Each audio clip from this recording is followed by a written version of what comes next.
चलिए फिर स्टार्ट करते हैं। एडिट कीजिए।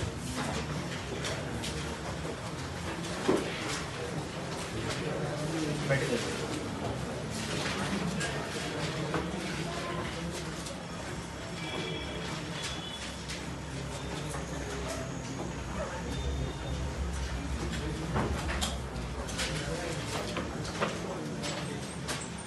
आपने 9th 10th में एक चीज पढ़ा होगा, मिनरल एंड ओर, याद है? दो टर्म आपने सुना होगा, एक टर्म होगा मिनरल और दूसरा टर्म होगा ओर। कोई बताएगा मिनरल एंड ओर में क्या डिफरेंस होता है? मिनरल मतलब हाँ बोलिए बोलिए बोलिए।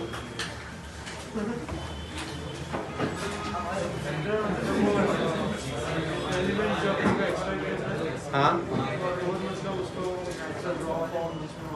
ओके, हाँ मैं लीजिए, आप बोल लीजिए। और मिनरल मतलब जिसमें से वो निकलता है, ठीक है। मिनरल और ओर में डिफरेंस यही है, मान लीजिए कि आपने अर्थ क्रस्ट से कुछ भी निकाला, माने कोई भी आपने रॉक निकाला, ठीक है। अगर इसमें कोई भी मेटल प्रेजेंट है, अगर मेटल प्रेजेंट है तो मैं इसे बोलूंगा मिनरल। समझ में?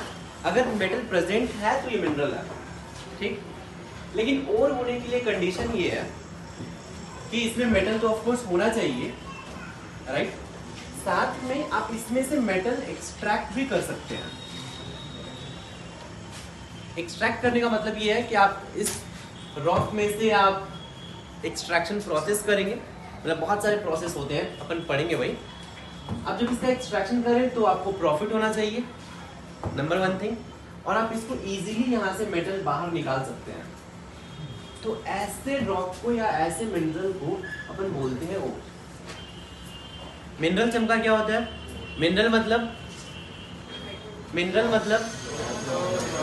किसी में से भी अगर मेटल वहां पे प्रेजेंट है तो उसे क्या बोलूंगा? मिनरल है। लेकिन ओर होने के लिए कंडीशन क्या है? जिससे एक्सट्रैक्शन इजी है प्लस वो प्रॉफिटेबल होना चाहिए, इससे बोलेंगे अपन ओर। एक स्टेटमेंट शायद आपने सुना होगा कि ऑल ओर आर मिनरल, या फिर ऑल मिनरल आर ओर। कौन सा स्टेटमेंट ट्रू है? All ores are mineral but all minerals are not ore. सुना है क्या? तो चलिए आज हमारा काम आज का यही है कि आपको कोई रॉक दे देगा और ऑफ कोर्स ओर है। ओर होने का मतलब ये है कि इसमें से मेटल एक्सट्रैक्ट करना इजी है और प्रॉफिटेबल है। अगर मेटल एक्सट्रैक्ट करना प्रॉफिटेबल है या इजी है तो कौन कौन से प्रोसेस करने पड़ेंगे ये हमें देखना है। बात समझ में आई क्या? तो चलिए सबसे पहले आप लिखिए हेडिंग दीजिए मिनरल।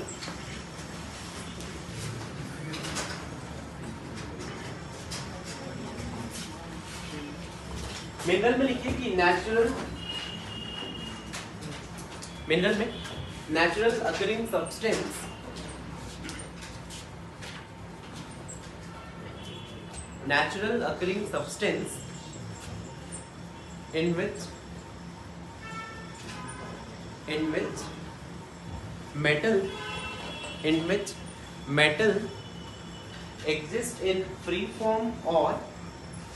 in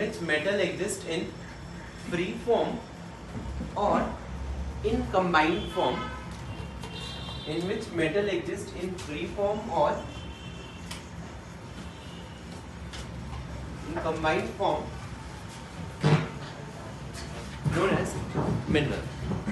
अच्छा, आपको फ्री फॉर्म और कंबाइंड फॉर्म समझ में आया? जैसे फ्री फॉर्म का मतलब ये है, जैसे मान लीजिए कि कुछ मेटल ऐसे होते हैं, कुछ एलिमेंट ऐसे होते हैं जो नेचर में ऐसे, जैसे सिल्वर है Ag के फॉर्म में मिल सकता है, गोल्ड है ये भी Au के फॉर्म में मिल सकता है, राइट।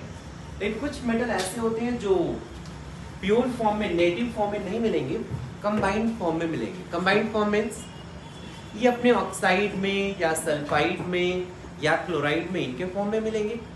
जैसे मान लीजिए आयरन है तो आयरन बेसिकली Fe2O3 के फॉर्म में मिलता है। तो ये आयरन का नेटिव फॉर्म हुआ या कंबाइंड फॉर्म हुआ? कंबाइंड फॉर्म हुआ। समझ में आया? नेक्स्ट हेडिंग दिया ओर।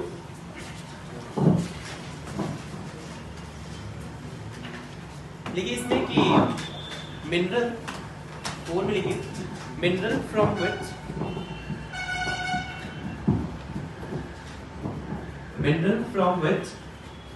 metal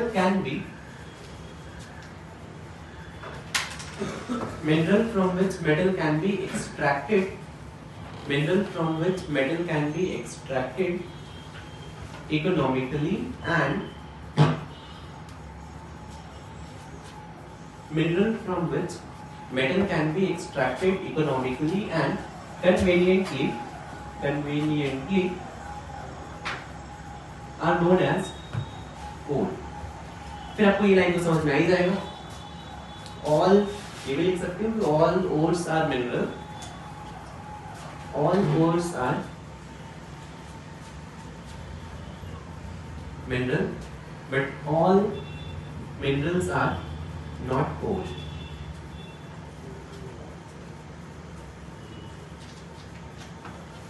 हो गया? जैसे एक सिंपल सा एग्जांपल है, बॉक्साइड सुना आपने? ये क्या होता है, इसका फॉर्मूला Al2O3.XH2 होता है। तो ये किसका मिनरल या ओर हुआ? कैरियर का। क्ले आपने सुना है? क्ले का फॉर्मूला था Al2O3.2H2O.2SiO2। लेकिन होता है क्या कि एल्युमिनियम दोनों में ही प्रेजेंट है, लेकिन यहाँ से बॉक्साइट से एल्युमिनियम एक्सट्रैक्ट करना प्रॉफिटेबल होता है, इसीलिए बॉक्साइट को बोलते हैं ये एल्युमिनियम का ओर है, मिनरल है, ओर है। लेकिन क्ले में ये भी एल्युमिनियम है, लेकिन फिर से क्ले में सिंस एल्युमिनियम का कंटेंट बहुत कम होता है, प्लस यहाँ से एक्सट्रैक्ट करना प्रॉफिटेबल नहीं होता है, तो क्ले को मैं एल्युमिनियम का मिनरल बोलूंगा या नहीं बोलूंगा? बोलूंगा। कोई उज्जवल बोलेंगे, लेकिन क्ले ओर है क्या? तो ये ओर नहीं है। ठीक, लिख सकते हैं आप।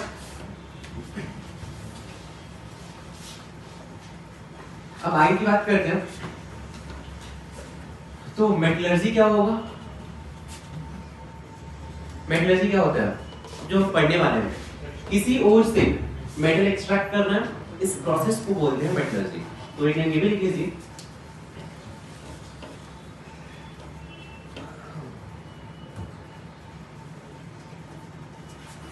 हेडिंग से मेटलर्जी लिखिए कि एक्सट्रैक्शन ऑफ प्योर मेटल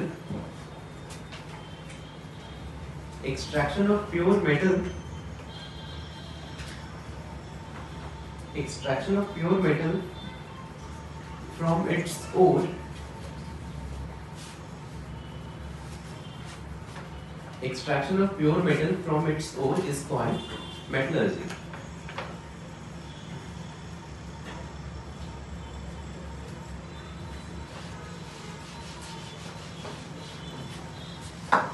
तो इससे पहले अपन पढ़ लेते हैं टाइप ऑफ ओर।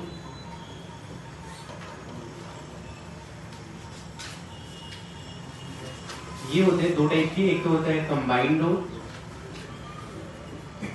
और ये होते हैं नेटिव ओर। समझ गए हो गया? कंबाइंड ओर और नेटिव ओर का मतलब क्या होगा? नेटिव ओर मींस इसमें मेटल जैसे सिल्वर या गोल्ड ऐसे प्रेजेंट होते हैं। कंबाइंड ओर मींस इसमें मेटल किसी फॉर्म में रहेगा, अपने कंपाउंड के फॉर्म में रहेगा, राइट? तो नेटिव ओर में आप एग्जांपल चाहे लिख सकते हैं, सिल्वर गोल्ड एग्जांपल लिख सकते हैं। कंबाइंड ओर दो टाइप के होते हैं, रबिसुली से मैं तो हेलाइड ओर, हेलाइड के बाद ऑक्सीडाइज्ड ओर, एक और आप ऐड कर सकते हैं सल्फ्यूराइज्ड ओर। ऑक्सीडाइज्ड ओर को भी आप डिवाइड कर सकते हैं ऑक्साइड ओर एंड ऑक्सीसॉल्ट। ऑक्सीसॉल्ट मतलब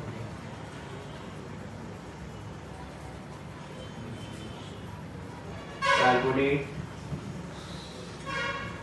सल्फेट, नाइट्रेट, फॉस्फेट।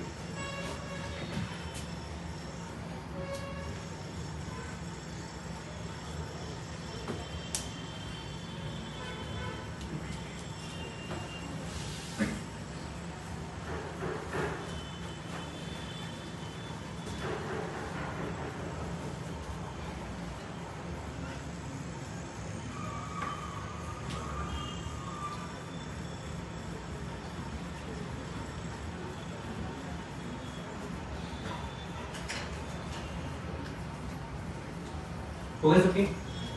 अब चलिए आगे बात करते हैं, तो आप समझ ही गए होंगे combined ore means combined form में रहेगा, तो basically halide ore means metal अपने हैलाइड के फॉर्म में रहेगा, जैसे example sodium chloride, magnesium chloride, ये सब हो जाएंगे। Oxidized ore means oxygen present रहेगा। ये भी दो टाइप के होते हैं, oxide ore and oxy salt. Oxide ore means metal oxide के फॉर्म में रहेगा, राइट। ऑक्सी सॉल्ट मींस वहां पे ऑक्सीजन तो है लेकिन जैसे कार्बोनेट है, मेटल कार्बोनेट, कैल्शियम कार्बोनेट है, तो ये ऑक्सी सॉल्ट हो गया। सल्फेट ले लीजिए, नाइट्रेट ले लीजिए, फॉस्फेट ले लीजिए, ये सब ऑक्सी सॉल्ट। सल्फ्यूराइज्ड ओर मींस सल्फाइड की फॉर्म में है, अगर मेटल सल्फाइड है तो सल्फ्यूराइज्ड ओर बोलेंगे। इतना समझ आ गया? से नेक्स्ट टाइप्स ऑफ ओर की बात, हेडिंग कीजिए टाइप्स ऑफ मेटलर्जी।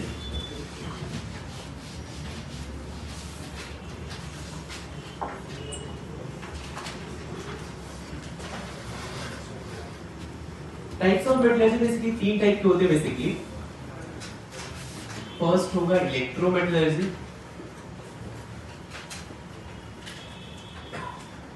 सेकंड होता है पाइरोमेटलर्जी एंड थर्ड होता है हाइड्रोमेटलर्जी।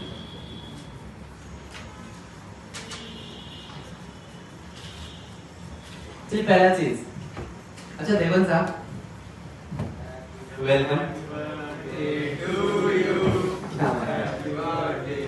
जिंदा थे आप? अच्छा इसलिए आया तू? मस्त। अच्छा ऐसा। इलेक्ट्रोमेटलर्जी का मतलब होता है, ध्यान से सुनिए, बहुत सिंपल सा।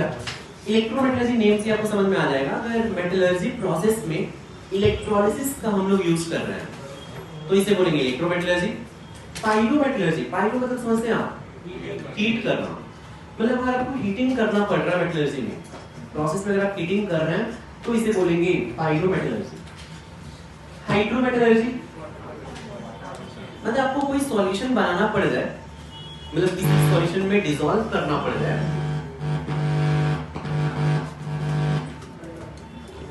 अगर आपको डिसॉल्व करना पड़ जाए किसी सॉल्वेंट में तो इस प्रोसेस को बोलेंगे हाइड्रोमेटलर्जी। इतना चमका गया?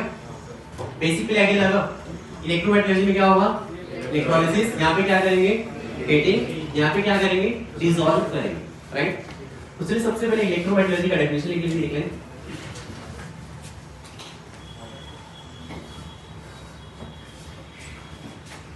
लिखिए इसमें कि when electrolysis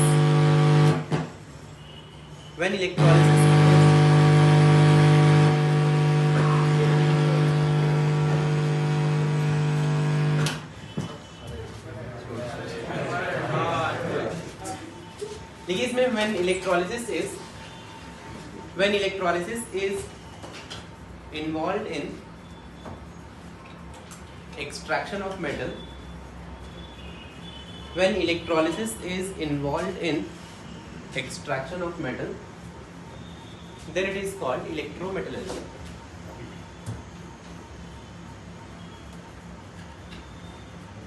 हो गया? हो गया? इसमें आप एग्जांपल लिख सकते हैं किन के लिए यूज करते हैं, तो यूजुअली एस ब्लॉक के एलिमेंट और एल्युमिनियम, अगर इनका एक्सट्रैक्शन करना है तो यूजुअली इलेक्ट्रोमेटलर्जी यूज करते हैं। नेक्स्ट, अच्छा पी भी लिखेंगे। नेक्स्ट हेडिंग दीजिए पाइरोमेटलर्जी। पाइरोमेटलर्जी में लिखिए, देखिए when heating effect is involved, when heating effect is involved, then it is called pyrometallurgy। हो गया? इसके एग्जांपल कहाँ पे यूज होंगे? देखो ऊपर की और एल्युमिनियम तक तो हो गया, तो एग्जांपल में इसके मैंगनीज, जिंक,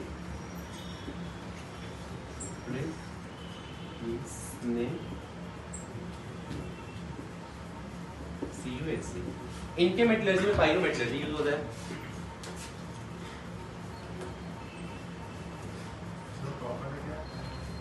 हाँ हाँ,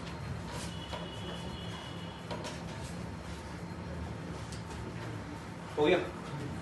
अब बात करते हैं हाइड्रोमेटलर्जी। हाइड्रोमेटलर्जी मीन्स क्या होता है, पहले ये समझिए। आपको इतना समझ में आ गया होगा कि सॉल्वेंट यूज करेंगे।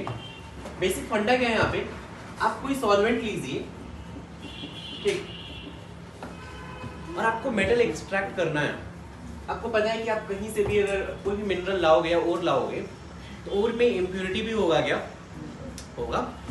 आपको क्या करना है, अगर कभी भी हाइड्रोमेटलर्जी यूज कर रहे हो, कंडीशन क्या होना चाहिए, आपने ओर लिया, ओर में मेटल होगा प्लस क्या होगा, इम्प्योरिटी होगा, राइट। यार ओर में दो ही चीज होंगे, मेटल और इम्प्योरिटी। मतलब मेटल को छोड़ के जो भी है मैं उसे बोलूंगा इम्प्योरिटी। इसी इम्प्योरिटी को हटाना है और मेटल पाना है, इसी प्रोसेस को मेटलर्जी बोलते हैं। अब यहाँ पे क्या करना है, आपको ऐसा सॉल्वेंट सेलेक्ट करना है जिसमें मेटल सॉल्युबल हो। मेटल क्या हो, सॉल्युबल हो, और ये इम्प्योरिटी इनसॉल्युबल हो। यूजुअली यही करते हैं। अब सोचिए मैंने कोई ऐसा सॉल्वेंट लिया, अभी एग्जांपल दूंगा बाद में, ठीक ना। कोई ऐसा सॉल्वेंट लिया जिसमें मेटल सॉल्युबल है और इम्प्योरिटी इनसॉल्युबल है। मैं क्या करूंगा, ऐसे सॉल्वेंट में इस ओर को डालूंगा, मेटल क्या हो जाएगा, डिसॉल्व हो गया, इम्प्योरिटी क्या रहेगा, इनसॉल्युबल है, ये प्रेसिपिटेट बना रहेगा। अब क्या करूंगा मैं, इसे फिल्टर कर लूंगा। जब अगर आप फिल्टर करोगे तो फिल्टर पेपर के ऊपर क्या रहेगा, इम्प्योरिटी या फिर मेटल रहेगा, इम्प्योरिटी रहेगा।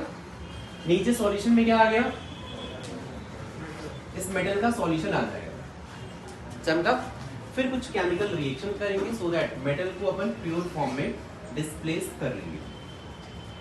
तो ये बेसिक फंडा है इसका हाइड्रोमेटलर्जी का। क्या किया, एक बार मैं फिर से रिपीट कर देता हूँ। यूजुअली क्या करते हैं, सॉल्वेंट में मेटल सॉल्युबल होता है, इम्प्योरिटी क्या होगा, इनसॉल्युबल होगा। फिर क्या करेंगे, अपन फिल्टर करेंगे। फिल्टर करते ही इम्प्योरिटी बाहर निकल गया, सॉल्यूशन में सिर्फ क्या रहेगा, सिर्फ क्या रहेगा, मेटल रहेगा। चमका क्या, हाँ आप कुछ बोल रहे थे, बोलिए।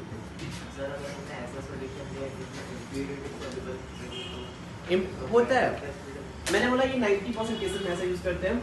मैं एग्जांपल दूंगा आपको जहां पे इम्प्योरिटी सॉल्युबल हो, इम्प्योरिटी सॉल्युबल हो और ये मेटल इनसॉल्युबल हो, तो भी यूज कर सकते हैं क्या, अरे यार तो भी यूज कर सकते हैं क्या। लेकिन ये कम होता है। ऐसा क्यों होता है, रीजन क्या है कि देखो यार, किसी भी सॉल्यूशन में मान लो अगर आप देखो ना, मेटल एक रहेगा, इम्प्योरिटी एक नहीं रहती, इम्प्योरिटी बहुत ज्यादा होता है। मतलब कुछ भी हो सकते हैं। 10 टाइप्स की इम्प्योरिटी है, राइट। मान लीजिए आपने सिल्वर का ही लिया, ओर लिया, तो सिल्वर के भी ओर में बहुत टाइप के इम्प्योरिटी होते हैं, राइट।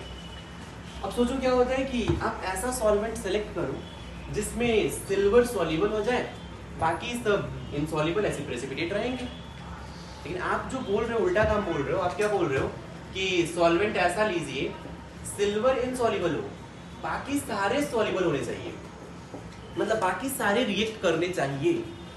किसी ऐसा सॉल्वेंट लेना पड़ेगा कोई जिनसे सब 10 टाइप्स के रिएजेंट रिएक्ट करने चाहिए और सिल्वर रिएक्ट नहीं करना चाहिए।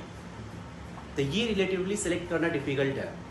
लेकिन अगर कोई ऐसा सॉल्वेंट लो जो सिर्फ सिल्वर से ही रिएक्ट करे, तो ऐसा चूज करना इजी है क्या, इसलिए यूजुअली ये लेते हैं।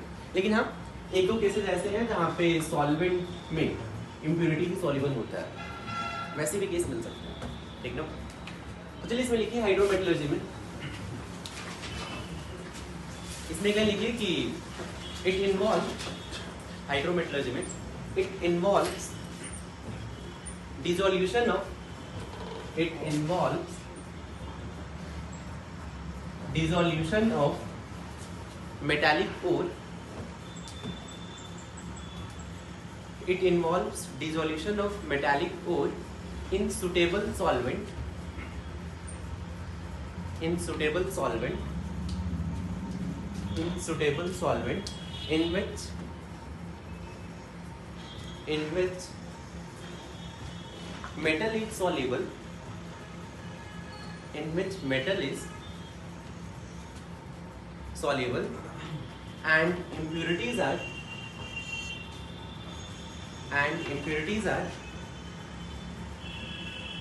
insoluble.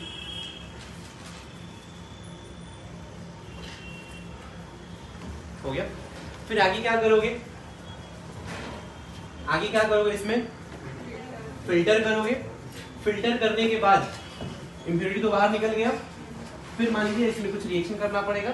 मान लीजिए मोर इलेक्ट्रो पॉजिटिव एटम ऐड कर दूं।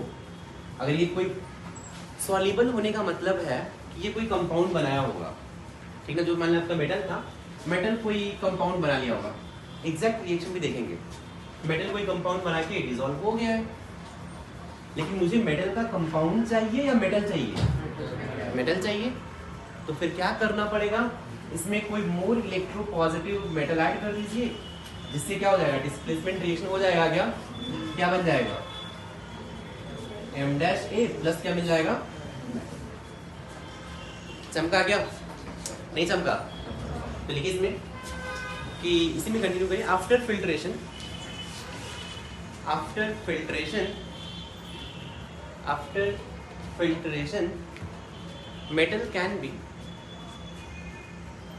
metal can be precipitated. After filtration metal can be precipitated by treating with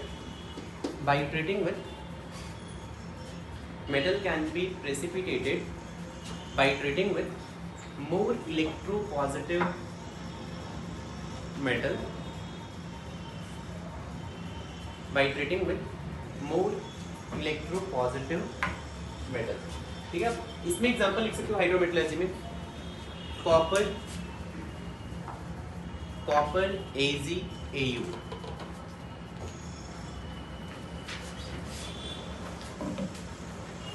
तो चलिए ये हो गया।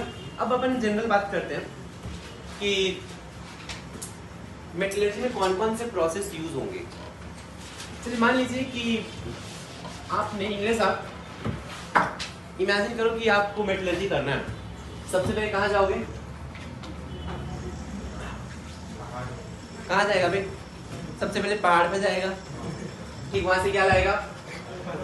हाँ, पत्थर लाएगा। पहला प्रोसेस क्या होगा? अबे सबको पता होगा भाई। पहले तो इस पत्थर को क्या करना पड़ेगा? तोड़ना पड़ेगा, पाउडर बनाना पड़ेगा। तो पहला प्रोसेस होगा आपका क्रशिंग।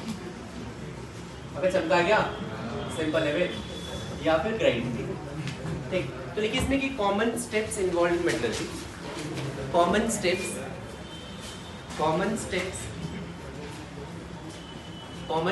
Involve in metallurgy. तो फर्स्ट स्टेप क्रशिंग और ग्राइंडिंग हो गया। अब अपने खुद से दिमाग लगाओ कि आपने क्रश कर दिया, उसको पाउडर बन गया।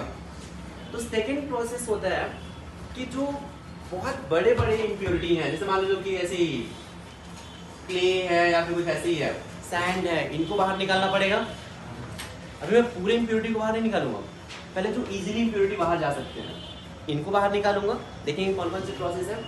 इसको बोलते हैं कॉन्सेंट्रेशन या फिर ड्रेसिंग ऑफ ओर। कॉन्सेंट्रेशन या ड्रेसिंग ऑफ ओर का मतलब जो भी लार्जर इम्प्योरिटी है, फिर बिगर इम्प्योरिटी है, उनको आप बाहर निकाल लो, ठीक। तो ये दो टाइप के होते हैं। एक होता है फिजिकल मेथड, दूसरा होता है केमिकल मेथड। लिखते भी जाए आप एकदम।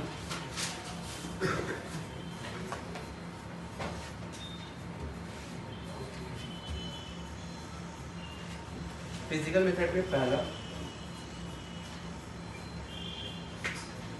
Gravity separation method,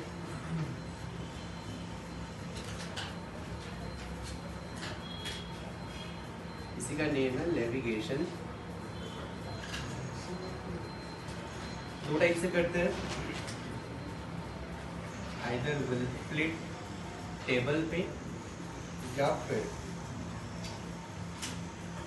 hydraulic washing. Second, magnetic separation. Third, flotation method. Chemical method में लीचिंग.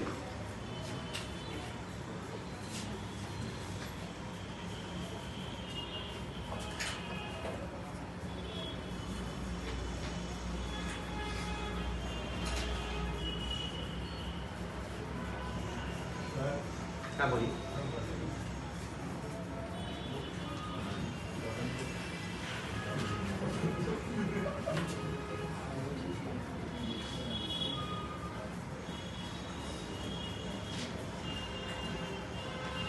हो गया सबके. अब क्या हुआ, थोड़ा जल्दी करो यार. हो गया. इसके बाद क्या करेंगे, ये सेकंड मेथड था. सेकंड के बाद आपने बड़े इम्प्योरिटीज बाहर निकालिए. थर्ड होगा कन्वर्जन ऑफ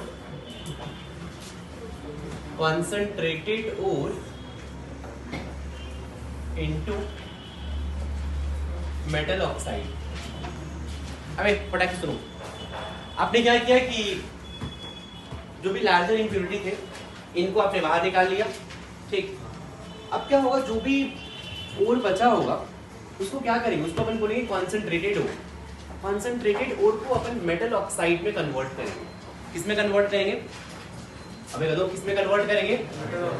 इसके लिए दो प्रोसेस है, शायद बचपन में आपने पढ़ा भी होगा, कैल्सिनेशन एंड रोस्टिंग. अब सुनिए, आप आ गए मेटल ऑक्साइड पे. मेटल ऑक्साइड से आपको मेटल बनाना है. क्या करें, ऑक्सीडेशन या रिडक्शन?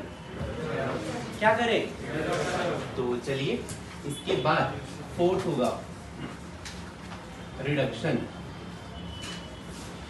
रिडक्शन में कौन कौन से प्रोसेस पढ़ने अपने को, तो एक पढ़ना इलेक्ट्रोलाइटिक रिडक्शन,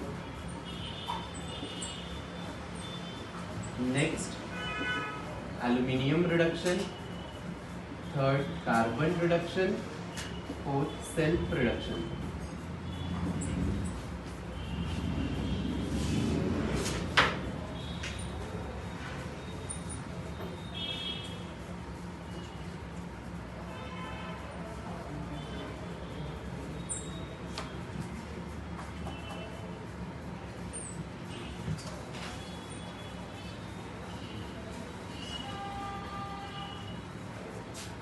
हो गया सबकी. अब क्या हुआ कि आपने रिडक्शन भी कर लिया. तो रिडक्शन करने के बाद क्या मिलेगा, मेटल ऑक्साइड था, मेटल ऑक्साइड का रिडक्शन किया, क्या मिलेगा, मिल गया मेटल. लेकिन फिर भी इसमें कुछ इम्प्योरिटी रहते हैं. तो लास्ट स्टेप जो होगा आपका, अब इसको भी प्यूरिफिकेशन करना पड़ेगा. तो लास्ट स्टेप इज प्यूरिफिकेशन. अगर कुछ इम्प्योरिटी रह गया तो इसको भी हटाएंगे अपन.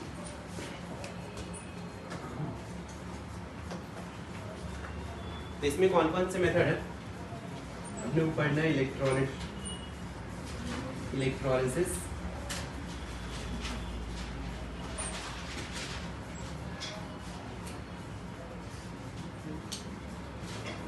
Next zone refining method,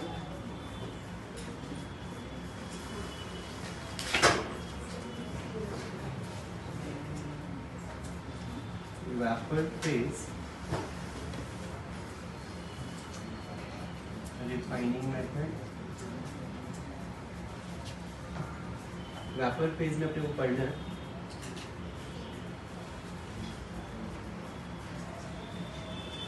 van Arkel method and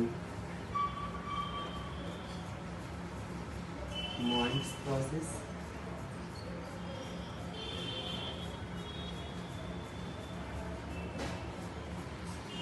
Amalgamation,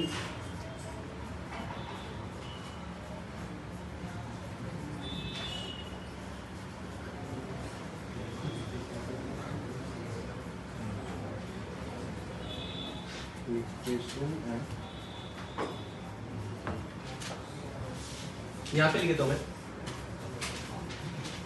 इधर लिखो मैं लिक्वेशन के बाद डिस्टिलेशन,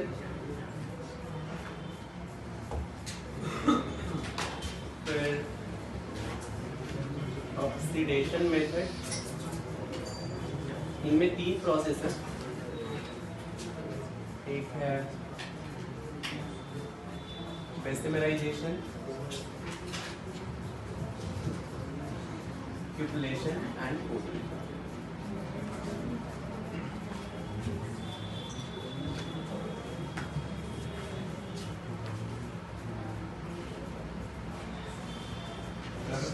क्या बोलिए? वेपर फेज रिफाइनिंग मेथड में 2 टाइप के पढ़ने हैं, VAN Van Arkel ARKEL Van Arkel method. Second है Mond's process MOND Mond's process.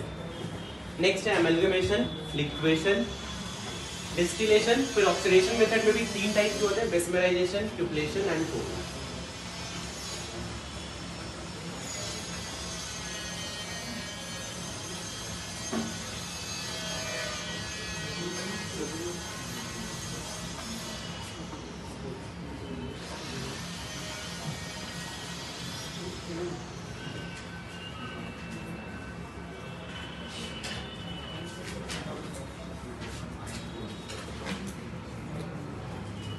हो गया सबके? थोड़ा जल्दी लिखिए आप। हो गया क्या?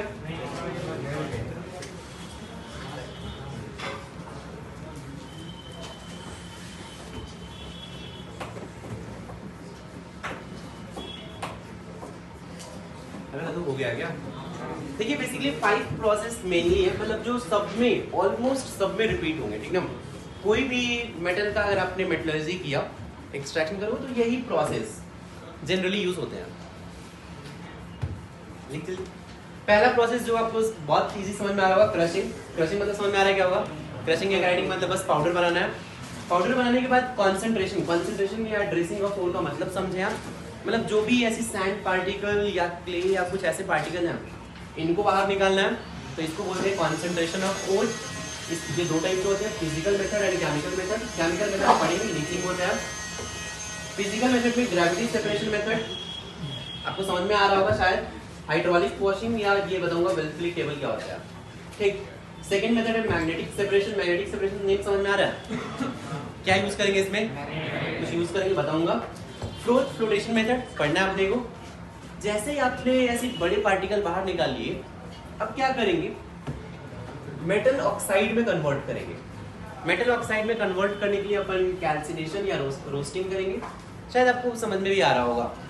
कैल्शियम कार्बोनेट है, कैल्शियम ऑक्साइड में कन्वर्ट करना है, क्या करोगे? हीट कर लो। कैल्शियम कार्बोनेट को हीट करोगे, किस में कन्वर्ट होगा? कैल्शियम ऑक्साइड में, राइट। देखेंगे तो यहाँ पे मेटल ऑक्साइड मिल जाएगा। इस प्रोसेस तक मेटल ऑक्साइड मिल गया, इसके बाद अपन रिडक्शन करेंगे, ऑक्सीजन हटाएंगे, मेटल मिल जाएगा। तो रिडक्शन में अपने को बेसिकली 4 टाइप के रिडक्शन प्रोसेस पढ़ने हैं। Electrolytic reduction, aluminium reduction, carbon reduction, self reduction. Reduction से आपको मेटल मिल गया, लेकिन इसमें कुछ इम्प्योरिटी होता है, तो फिर लास्ट में क्या करेंगे? प्यूरिफिकेशन करेंगे। प्यूरिफिकेशन में कौन कौन से पढ़ने हैं? Electrolysis, zone refining method, vapour phase refining method. Vapour phase में 2 टाइप के हैं, Van Arkel method and Mond's process. Amalgamation name से आपको कुछ समझ में आ रहा होगा, हिंट मिल रहा होगा। क्या होता है ये? HG का एलॉय होता है क्या? देखेंगे क्या होता है। लिक्वेशन, कुछ हिंट मिल रहा है? लिक्वेशन मतलब इंसान लिक्विड बनाएंगे, कुछ तो करेंगे, नहीं समझ में आ रहा है। और डिस्टिलेशन, डिस्टिलेशन से प्यूरिफिकेशन करेंगे। फिर ये ऑक्सीडेशन मेथड, इसमें बेसिमराइजेशन, क्यूपुलेशन एंड कोलिंग। ये बेसिकली हाँ नेम से समझ आ रहा है। कुछ यहाँ पे तो कोल यूज करेंगे, ठीक। देखेंगे क्या होगा। चलिए अपन यही स्टार्ट करते हैं। सबसे पहले अपन कॉन्सेंट्रेशन से स्टार्ट करते हैं। ये तो आपको पढ़ना है नहीं। अबे कदो इंसान पाउडर बनाना है, कैसे बनाओगे? ठीक है, इसमें कोई केमिस्ट्री नहीं, केमिस्ट्री यहाँ से स्टार्ट होता है। हेडिंग दीजिए।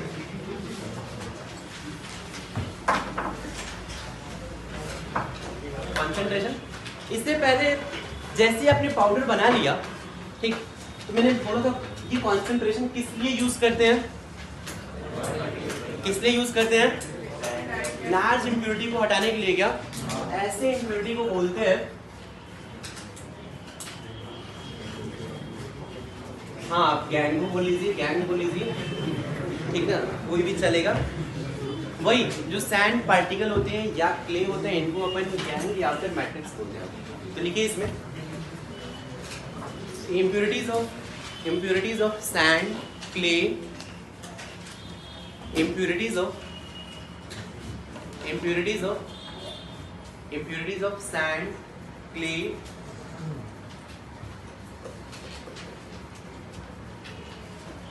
and some larger particle are collectively called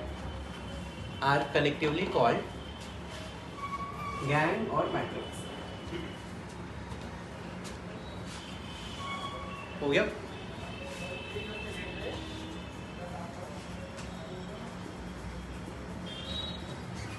तो देवन साहब, कॉन्सेंट्रेशन का पर्पस ही यही है। कॉन्सेंट्रेशन का पर्पस है गैंग को रिमूव करना, ठीक। तो लिख लीजिए इसमें कि this step is used for concentration में, this step is used for removal of, this step is क्या लिखा आपने? used for removal of gang particle। Next आते हैं, ये दो टाइप के होते हैं कॉन्सेंट्रेशन, एक होता है फिजिकल मेथड, दूसरा होता है केमिकल मेथड। फिजिकल मेथड कब यूज करेंगे, केमिकल मेथड कब यूज करेंगे, नेम से समझ में आ रहा होगा। अगर ये जो इम्प्योरिटी है, ये जो गैंग है, अगर मेटालिक ओर से फिजिकली अटैच है, तो कोई बॉन्ड नहीं बनाया, तब मैं फिजिकल मेथड यूज करूंगा। लेकिन अगर मेटालिक ओर से लेट्स से कोई बॉन्ड फॉर्म किया हुआ है, कोई केमिकल रिएक्शन हुआ होगा मेटालिक ओर में एंड लेट्स से गैंग में, अब इसको बाहर निकालना है, तो कौन सा मेथड यूज करेंगे? Chemical method. समझ में आया क्या? फिजिकल मेथड कब यूज करेंगे?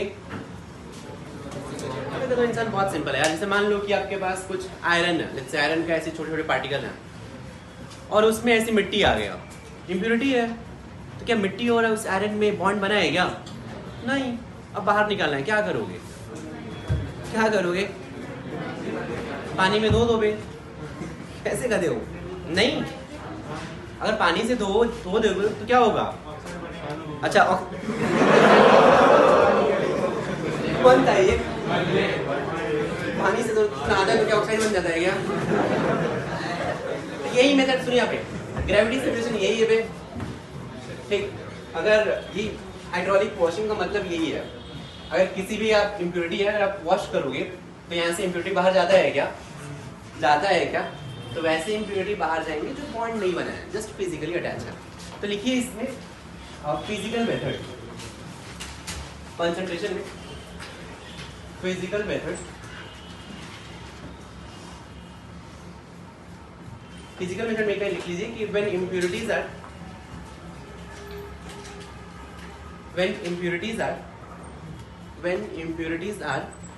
physically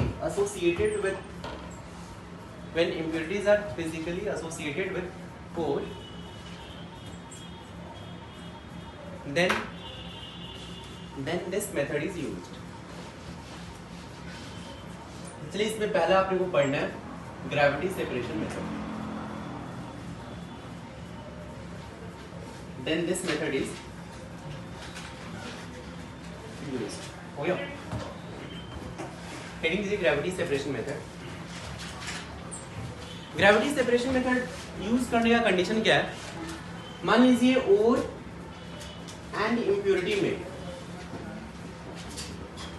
डेंसिटी डिफरेंस है, डेंसिटी का अगर डिफरेंस है, राइट, मान लीजिए कि इम्प्योरिटी लाइटर है, इसका डेंसिटी कम है और इसका डेंसिटी बहुत ज्यादा है, राइट, तो फिर मैं ग्रेविटी सेपरेशन मेथड यूज कर सकता हूँ क्या?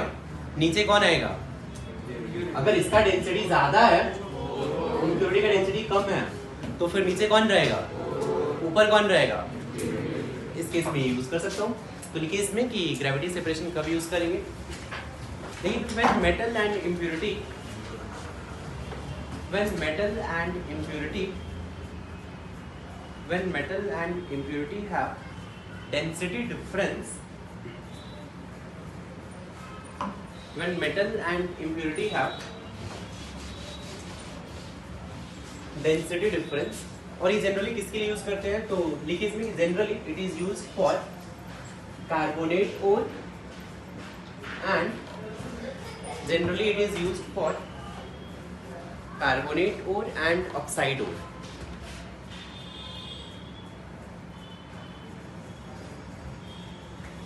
जनरली ये कार्बोनेट ओर और ऑक्साइड ओर के लिए यूज करते हैं. ठीक, हाँ बोलिए. कौन सा gravity separation method. Gravity separation method कब यूज करेंगे? जब ओर एंड इम्प्योरिटी में डेंसिटी का डिफरेंस होगा, राइट? अगर डेंसिटी का डिफरेंस है तो ये यूज करूंगा. अब ये समझिए आप, जैसे मान लीजिए अब यहाँ पे देखना,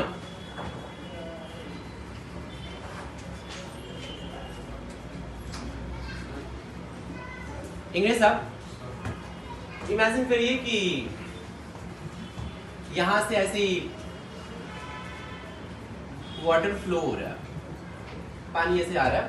और इमेजिन कि ऐसे टेबल है, ठीक ना? इस टेबल को बोलते हैं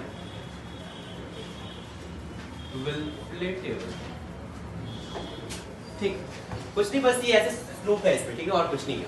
नॉर्मल टेबल है, ऐसे स्लोप है इसमें. अपन ने क्या किया, बस इसमें थोड़े से ऐसे ही कुछ रख दिया. मान लो जैसे ये बेंच है, मान लो इसी को इमेजिन करो, इसको थोड़ा सा स्लोप दिया और इस पे आपने जैसे ये वाला हटा नहीं रहा मैं इसको, या फिर नोटबुक को मान लीजिए, इसको आपने ऐसे जस्ट पार्टीशन दे दिया, ऐसे ही रख दिया बहुत सारे. ठीक, इधर से आपने हाई स्पीड से वाटर फ्लो कर रहे हो. अगर वाटर फ्लो करेगा, आप क्या कर रहे हो, यहां से और भी नीचे आ रहा है. ठीक, एक कंडीशन में आपको बता देता हूं कि यहाँ पे क्या होता है. ये जो इम्प्योरिटी होता है, इम्प्योरिटी इज लाइटर देन ओर. इस केस में मान लीजिए इम्प्योरिटी लाइटर है ओर से, ठीक ना? पानी आ रहा है, यहाँ से आएगा आएगा आएगा आएगा आएगा आएगा, यहाँ कलेक्ट हो रहा है, राइट? आपने जैसे ही ओर डाला, ओर एंड इम्प्योरिटी में कौन लाइटर है? कौन लाइटर है? इम्प्योरिटी. ओर थोड़ा सा हेवी है क्या? तो क्या होगा, जैसे ही ओर आएगा, ओर भी आ रहा है और इम्प्योरिटी भी आ रहा है, नीचे कौन होगा?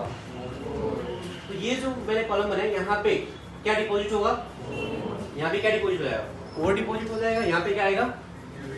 अरे क्या होगा, इधर इम्प्योरिटी आ गया और ये क्या हो जाएगा? ओर है. चमका गया. अरे बहुत ही सिंपल सा मेथड है यार, कुछ इसमें करना ही नहीं है. इसी को बोलते हैं प्लेट टेबल और इसी को बोलते हैं gravity separation method. Gravity separation क्यों बोलते हैं? बिकॉज मैंने ओर एंड इम्प्योरिटी के डेंसिटी डिफरेंस का हेल्प लिया. चमका क्या? तो चलिए, ग्रेविटी सेपरेशन में दो थे. पहला था विल्फ्रे टेबल, फटाक से ड्रॉ कर लीजिए.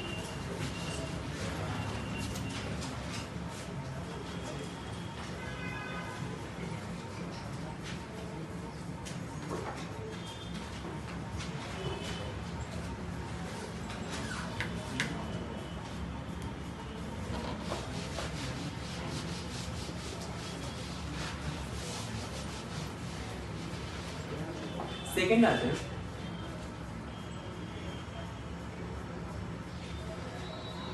Hydraulic washing.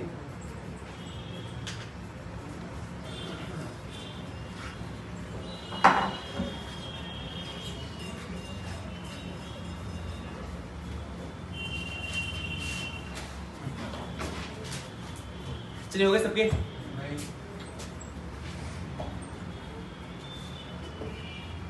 आपको नेम से समझ में आ रहा होगा, दोनों बेसिकली सेम ही प्रिंसिपल है. हाइड्रोलिक वॉशिंग मतलब अबे पानी से धो देंगे वे. ये हाइड्रोलिक वॉशिंग हो गया. कैसे? प्रिंसिपल सुनिए फिर से. प्रिंसिपल यही है, impurity is lighter than ore. Impurity lighter है और ओर रिलेटिवली हेवी है. ठीक, देवन साहब मान लीजिए कि आपके पास कुछ ऐसा सेटअप है.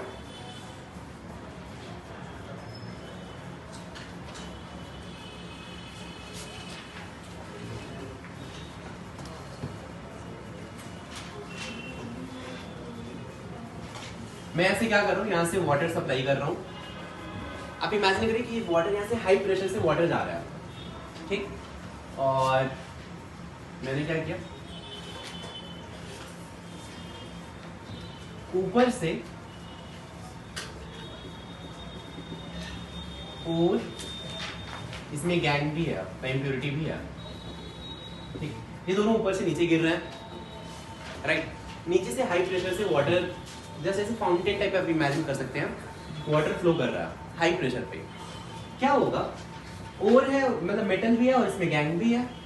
लाइटर कौन है, ये कंडीशन, लाइटर कौन है, इम्प्योरिटी लाइटर है। अब क्या होगा, जैसे ही नीचे से वाटर हाई प्रेशर पे फ्लो कर रहा है, यहाँ पे वाटर है, इमेजिन करिए कि ये जो इम्प्योरिटी है ये ऊपर रहेगा या नीचे रहेगा, कहाँ रहेगा, ऊपर। नीचे कौन रहेगा, तो ये क्या होगा, आपने ऊपर से एक ऐसा सेटअप दे दिया है, तो यहाँ से क्या होगा, जो भी गैंग होगा या जो भी इम्प्योरिटी होगा ये ऊपर से इसमें आके कलेक्ट होते जाएगा। इसमें क्या कलेक्ट होते जाएगा, इम्प्योरिटी, और नीचे इसमें क्या सेटल होते जाएंगे, चमका क्या। अब इसमें कोई डाउट है, सिंपल सा प्रोसेस है, टेप लीजिए। दोनों का फिर से बेसिक प्रिंसिपल दोनों का सेम ही है।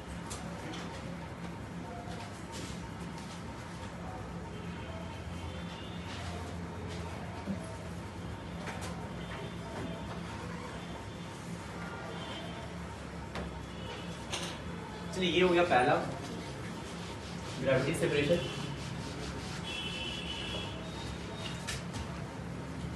सेकेंड आते हैं मैग्नेटिक सेपरेशन मेथड।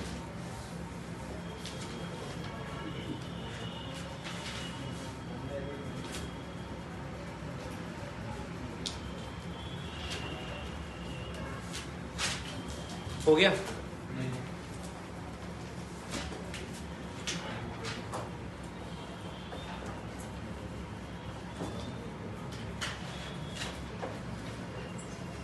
गया क्या। अब यहाँ पे देखिए मैग्नेटिक सेपरेशन मेथड कब यूज करेंगे। मान लीजिए कि ओर एंड इम्प्योरिटी में एक का नेचर मैग्नेटिक है, दूसरा नॉन मैग्नेटिक है। एक क्या है इसमें, मतलब एक कोई भी, any one is magnetic and other is non magnetic. बाजी ध्यान से समझना है, बहुत ही सिंपल सा। मान लीजिए कि आपके पास ऐसा व्हील है और ये भी एक दूसरा व्हील है, जिससे इमेजिन करो अपनी व्हील है। व्हील पे आपने क्या किया, जस्ट ऐसा सेटअप है, ठीक ना। और आप यहाँ से ओर गिर रहा है और मान लीजिए कि ये इस साइड से ऐसे मूव कर रहा है, राइट। और मान लीजिए कुछ ऐसा पुली टाइप अरेंजमेंट है और ये पुली मैग्नेटिक है, मैग्नेटिक है। आपको ये सेटअप समझ में आ रहा है क्या है, राइट। अब क्या होगा, जैसे मान लीजिए ओर है, ओर में इम्प्योरिटी भी होगा प्लस मेटल भी होगा। कंडीशन है कि एक का नेचर मैग्नेटिक है, दूसरे का नेचर नॉन मैग्नेटिक है, राइट।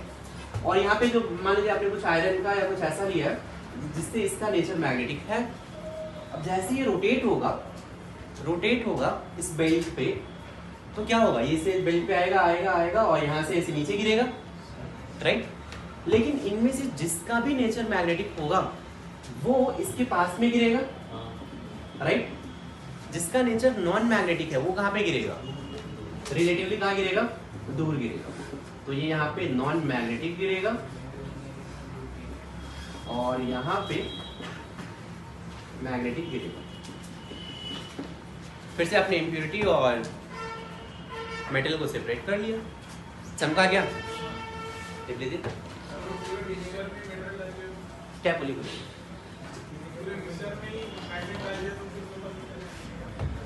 कर सकते हैं, बिल्कुल। आप इमेजिन करो कि आप जो बोल रहे हो वो इकोनॉमिकली पॉसिबल है क्या। आपके पास इंडस्ट्री है, मतलब एक ऐसी पूरा पहाड़ी है पूरा, ठीक, उसमें से ऐसे निकालना होता है।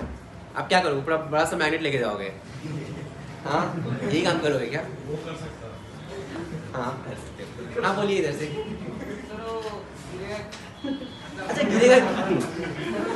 ओके हाँ अच्छा ठीक है, इसका मतलब ये भी नहीं है कि एकदम पूरा ये चिपका है, मतलब थोड़ा सा मैग्नेटिक नेचर है, एग्जैक्ट मैग्नेट नहीं है एकदम।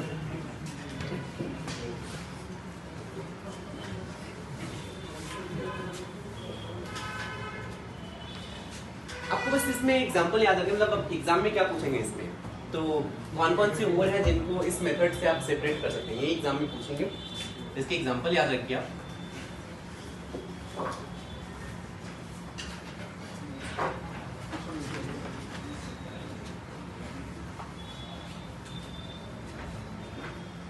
SnO2 प्लस वोल्फ्रामाइड, ये बेसिकली FeWO4 होता है प्लस MnWO4 होता है। SnO2 बेसिकली यहाँ पे ओर है और ये इम्प्योरिटी है, यहाँ पे मैंने SnO2 जो लिखा है ये ओर है, वोल्फ्रामाइड इसमें इम्प्योरिटी होता है पहली चीज।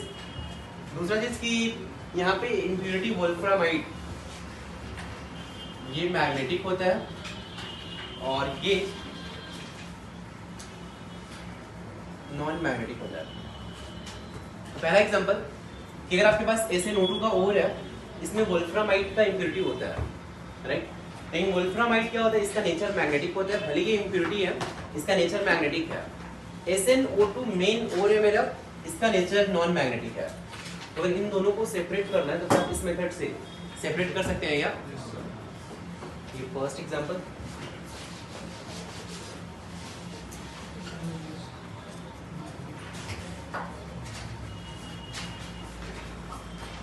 Second FeDO4 FeCr2O4 FeO.TiO2 MnO2 TiO2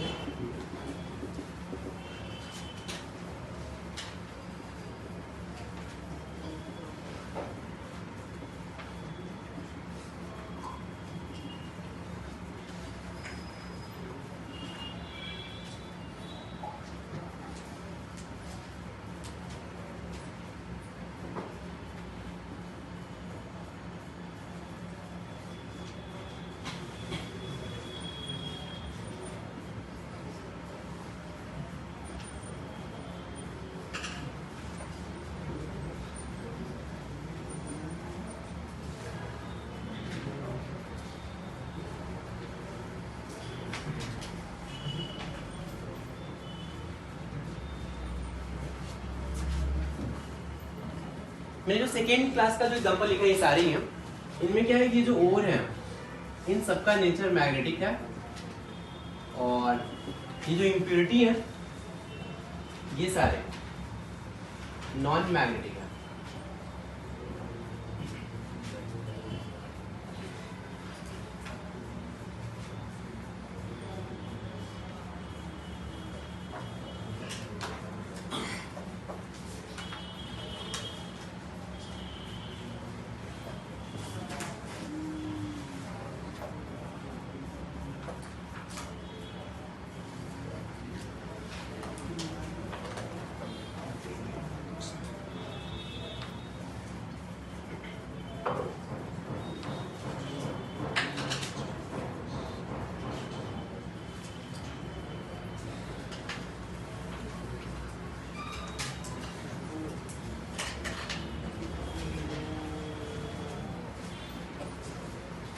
हो गए सबके?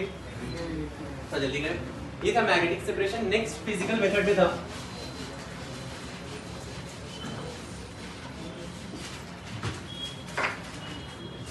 Third method, flotation method.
भाई जल्दी टिपो भाई।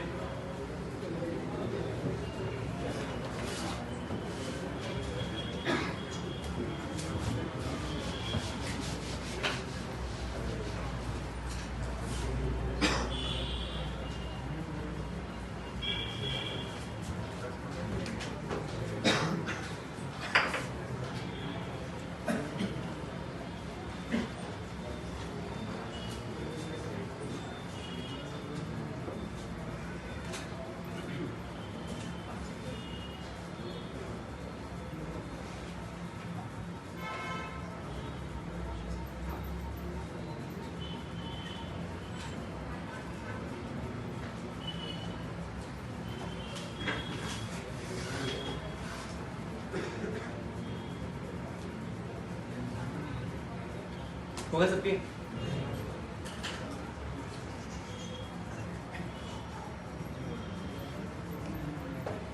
अब चलिए ध्यान से समझते हैं क्या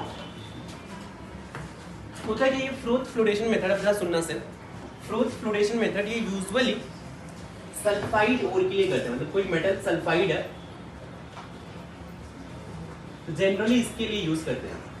पहली बात किसके लिए यूज करते हैं? किसके लिए यूज करते हैं? सल्फाइड ओर के लिए करते हैं, मतलब मेटल सल्फाइड हो रहा है तो जनरली इसके लिए यूज करेंगे। प्रोसेस समझे? प्रोसेस क्या है यहाँ पे? फाइन ऑयल है, राइट, या फिर आप कोई नॉर्मल फैटी एसिड का भी ऑयल ले सकते हो। ऑयल है प्लस वाटर है।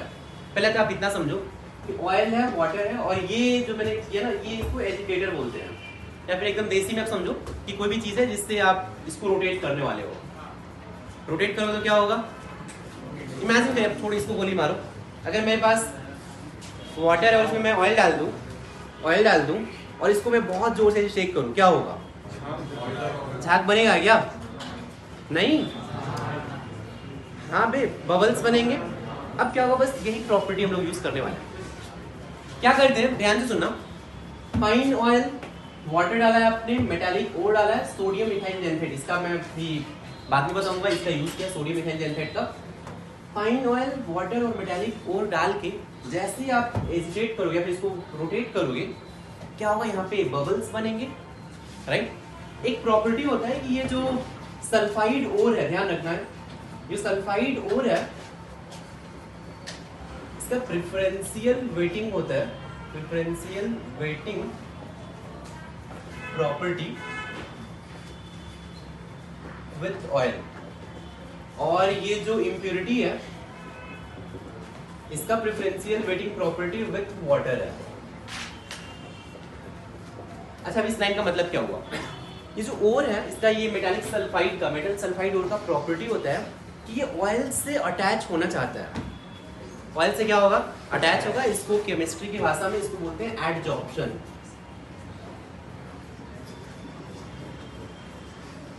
एब्जॉर्प्शन सुना है आपने? एब्जॉर्प्शन क्या होता है? कोई भी चीज एब्जॉर्ब हो गया, तो एब्जॉर्प्शन मतलब पूरे, मान लीजिए कुछ, लेट्स से ये मत मानो, इसमें तो खैर प्लास्टिक है, अगर वुडन सरफेस होता, आपने इसको पानी में डाल देते तो क्या होता कि वाटर पूरे through out the surface, water से ये डिजोल्व नहीं होना चाहिए, वाटर इसमें आ जाएगा क्या? लेकिन अगर कुछ आप ऐसा इमेजिन करिए, सिर्फ सरफेस पे, अंदर नहीं, सिर्फ सरफेस पे कोई चीज अटैच हो रहा है, इस फेनोमेना को बोलते हैं एडजॉर्प्शन।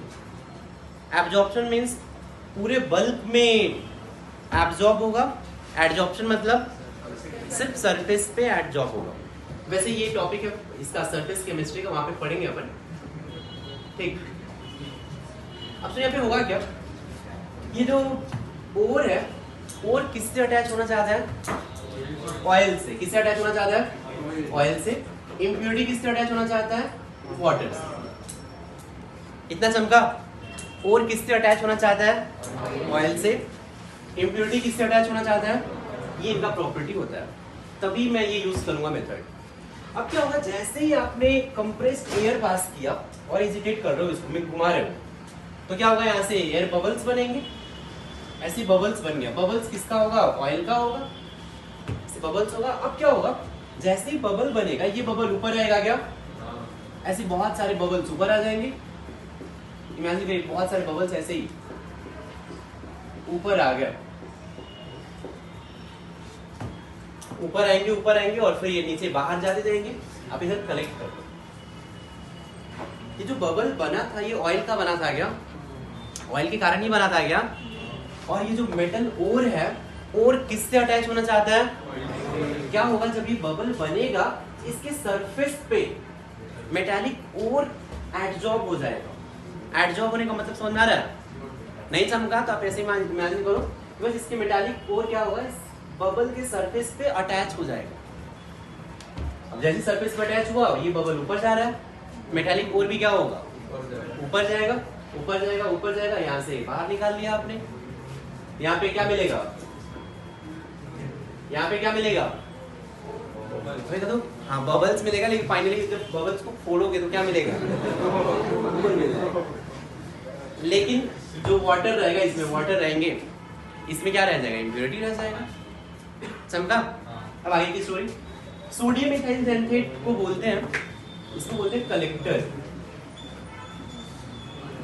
कलेक्टर होता है, इसका प्रॉपर्टी क्या होता है, इसका यूज क्या है कि अगर आप सोडियम इथाइल जेनथेट डाल दोगे तो इस ऑयल से मेटल ओर को, ऑयल से मेटल सल्फाइड जो होगा, मेटल सल्फाइड लिख देता हूं,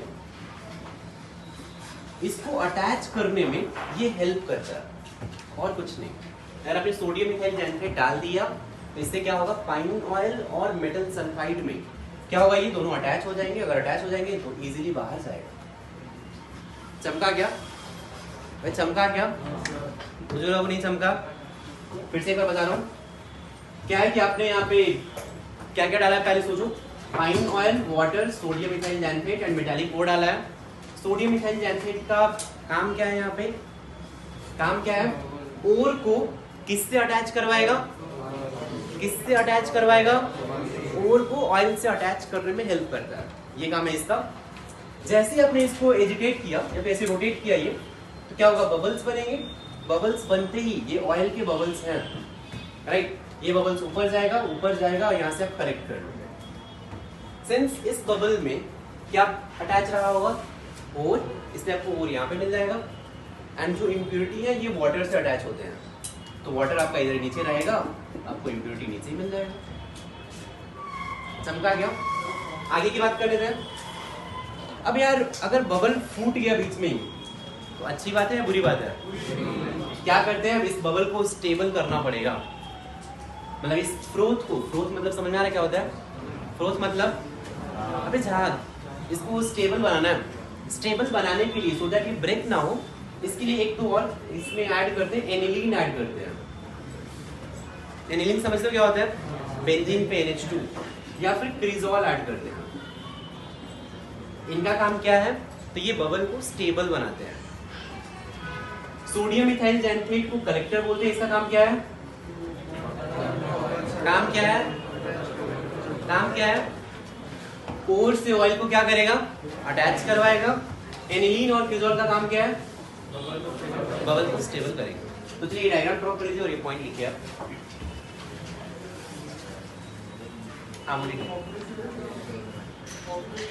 अच्छा, कंप्रेस्ड एयर से ही वो बबल्स बनेगी, जस्ट बबल्स बनाने के लिए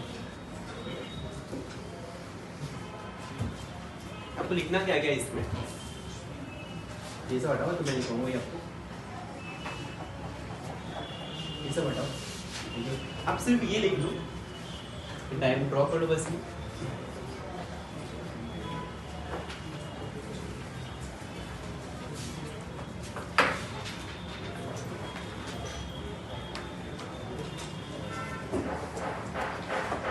हो गए सबके, लिखिए इसमें कि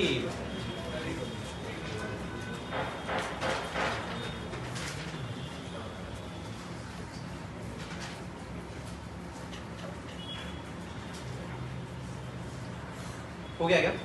लेकिन sulphide ore has, sulphide ore has, sulphide ore has preferential wetting property. Sulphide ore has preferential weighting property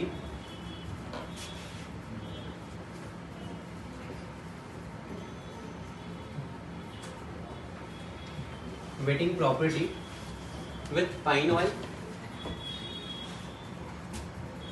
preferential wetting property with fine oil, and impurities have preferential wetting property with water.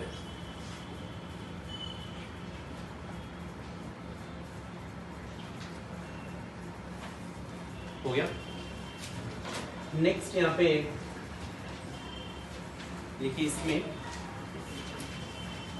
Clothing agent cloth किसका बनेगा, तो basically pine oil या फिर आप इसमें eucalyptus oil भी ले सकते हैं.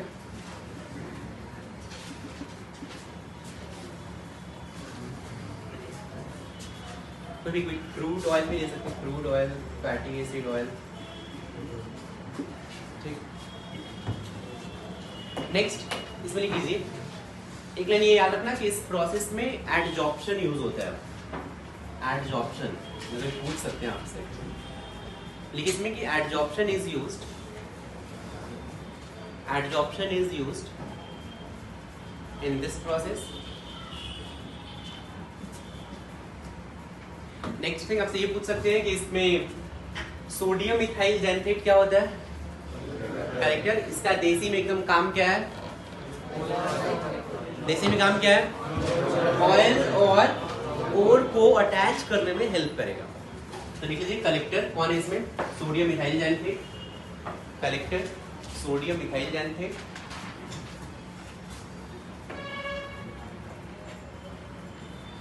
हो गया. Next point froth stabiliser. इसमें फ्रोथ स्टेबिलाईजर एनिलीन और क्रिजॉल यूज कर सकते हैं. फ्रोथ स्टेबिलाईजर एनिलीन एंड क्रिजॉल ये यूज होते हैं. हो गया क्या. चलिए ये था सिंपल सर इसका मैकेनिज्म.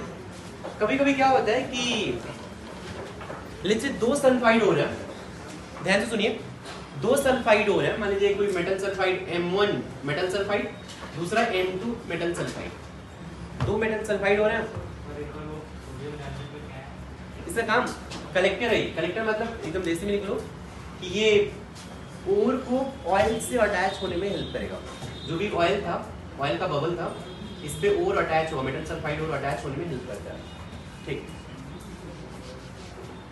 अपन यहाँ पे बात कर रहे थे. मान लीजिए आपके पास दो मेटल सल्फाइड हो रहे हैं. देखो साहब, मान लीजिए एक मेटल M1 सल्फाइड, दूसरा M2 सल्फाइड है, राइट. अब आपको कॉन्सेंट्रेशन करना है, तो मेटल सल्फाइड का concentration usually froth flotation method से करते हैं. तो आप फ्रोथ फ्लोटेशन मेथड यूज करेंगे फिर से, राइट. लेकिन जब आप यहाँ पे दोनों ही मेटल सल्फाइड M1S और M2S को रख देंगे, दोनों ही साथ में बाहर आएंगे. दोनों ही साथ में बाहर आएंगे क्या, आएंगे क्या. यहाँ पे M1S भी रहेगा, M2S भी रहेगा, दोनों के मेटल सल्फाइड रहेंगे. तो फिर बाद में आपको सेपरेट करना पड़ेगा, राइट. इससे अच्छा मेथड ये है, आप एक काम करो, इसमें कोई सब्सटेंस ऐड करो. वैसे इसको बोलते हैं डिप्रेसेंट. डिप्रेसेंट मतलब क्या होता है, अभी एकदम देसी में समझा रहा हूँ. आप इसमें कुछ ऐड करिए सो दैट एक के साथ ये केमिकल रिएक्शन कर ले. केमिकल रिएक्शन में इसके ऊपर कोई लेयर बना लेगा. मान लीजिए, इस बस समझिए आपसे, मैंने कुछ ऐसा सब्सटेंस ऐड किया जो मेटल सल्फाइड के ऊपर एक लेयर बना लिया. अभी बाहर से मेटल सल्फाइड दिख रहा है क्या, नहीं, सिर्फ कौन दिख रहा है, M2S दिख रहा है. अब मैं क्या करूंगा, ये फ्रोथ फ्लोटेशन मेथड यूज करूंगा. कौन बाहर आएगा, कौन बाहर आएगा, M2S बाहर आएगा क्या.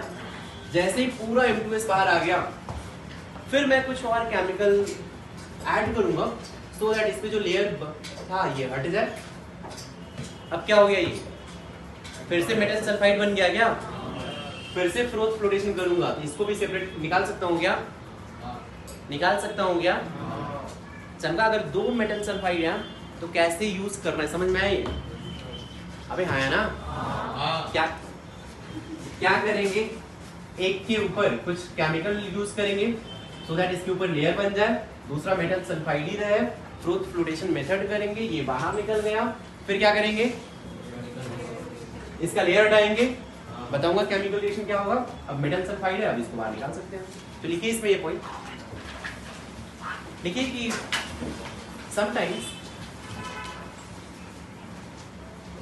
sometimes two or more than two metal sulfide sometimes two or more than two metal sulfides are present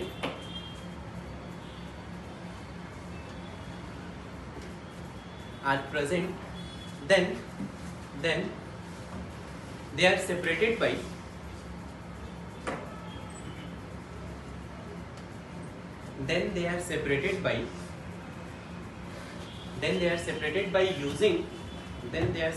using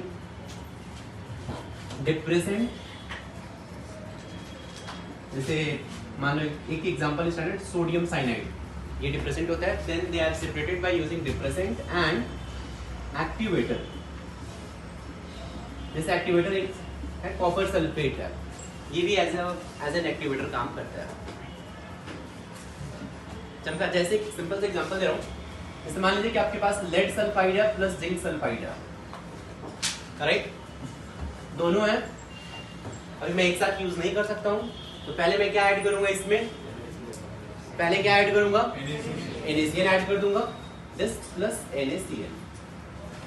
तो NaCN ऐड करते ही क्या होता है, ये लेड सल्फाइड टॉयलेटिस रहेगा, लेकिन NaCN प्लस ZnS मिलके क्या बना लेगा, ये मान लीजिए ZnS था, इसके ऊपर ये लेयर बना लेगा, किसका, तो ये होता है Na2ZnCN4 का लेयर बना लेगा।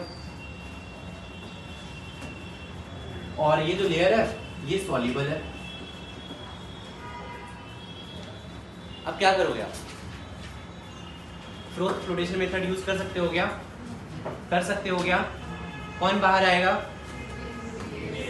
कौन बाहर आएगा, इसके बाद जैसे ही पूरा बाहर निकल गया, सॉल्युबल था, राइट। अब मुझे इस लेयर को हटाना है, क्या ऐड करेंगे अपन, अब एक्टिवेटर, मतलब कुछ नहीं, इसमें जैसे आप कॉपर सल्फेट ऐड करोगे तो Na2ZnCN4 प्लस CuSO4 मिलकर रिएक्शन होता है और ये बनता है ZnS प्लस CuCN4 2-। फिर से जिंक सल्फाइड मिल गया क्या, अरे मिल गया क्या। फिर से अब मैं यहाँ पे फ्लोटेशन मेथड यूज कर सकता हूँ क्या, तो फिर से मेरा जिंक सल्फाइड मिल जाएगा। ये पॉइंट समझा, अगर दो मेटल सल्फाइड है तो क्या यूज करोगे, डिप्रेसेंट एंड एक्टिवेटर। लिख लीजिए एग्जाम्पल,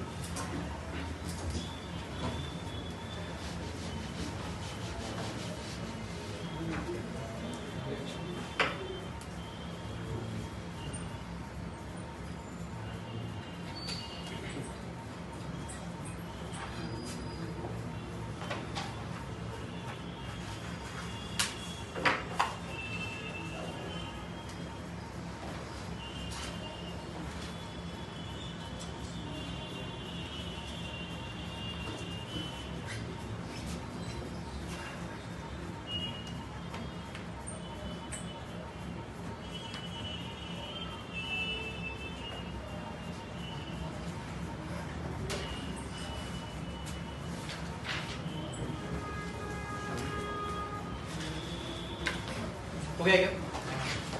अच्छा एक चीज और ध्यान रखें, जैसे यहाँ पे लेड सल्फाइड और जिंक सल्फाइड एक दूसरे से बॉन्ड बनाए हैं क्या, अरे लेड सल्फाइड जिंक सल्फाइड एक दूसरे से बॉन्ड बनाए हैं क्या, लेड सल्फाइड इंडिपेंडेंट है, जिंक सल्फाइड इंडिपेंडेंट है, इसलिए आप डिप्रेसेंट और एक्टिवेटर यूज कर सकते हैं। लेकिन आपको कुछ ऐसा मिल जाए, जैसे मान लीजिए कि CuFeS2 है, राइट। CuFeS2 में क्या होता है, यहाँ पे कॉपर सल्फाइड भी होता है, फेरस सल्फाइड भी होता है, दोनों प्रेजेंट रहते हैं। लेकिन इसमें क्या है कि Cu कॉपर सल्फाइड और फेरस सल्फाइड अलग अलग है या फिर बॉन्ड बना के हैं। तो इस केस में भले ही कॉपर सल्फाइड है, फेरस सल्फाइड है, लेकिन ये दोनों एक दूसरे से केमिकली अटैच्ड हैं। तो क्या आप यहाँ पे डिप्रेसेंट और एक्टिवेटर से कॉपर सल्फाइड अलग से और आयरन सल्फाइड अलग से निकाल सकते हो क्या, नहीं निकाल सकते हो। ये भी लाइन नोट में लिख लीजिए आप।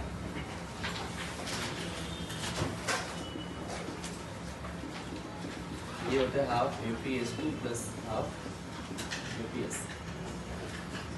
लिख लीजिए नोट में कि CuFeS2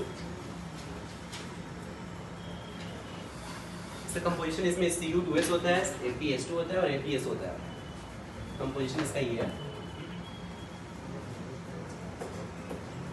हो गया क्या? वैसे इस ओर का नेम है, आप धीरे धीरे ओर के नेम भी याद रखो। इसको बोलते हैं copper pyrite.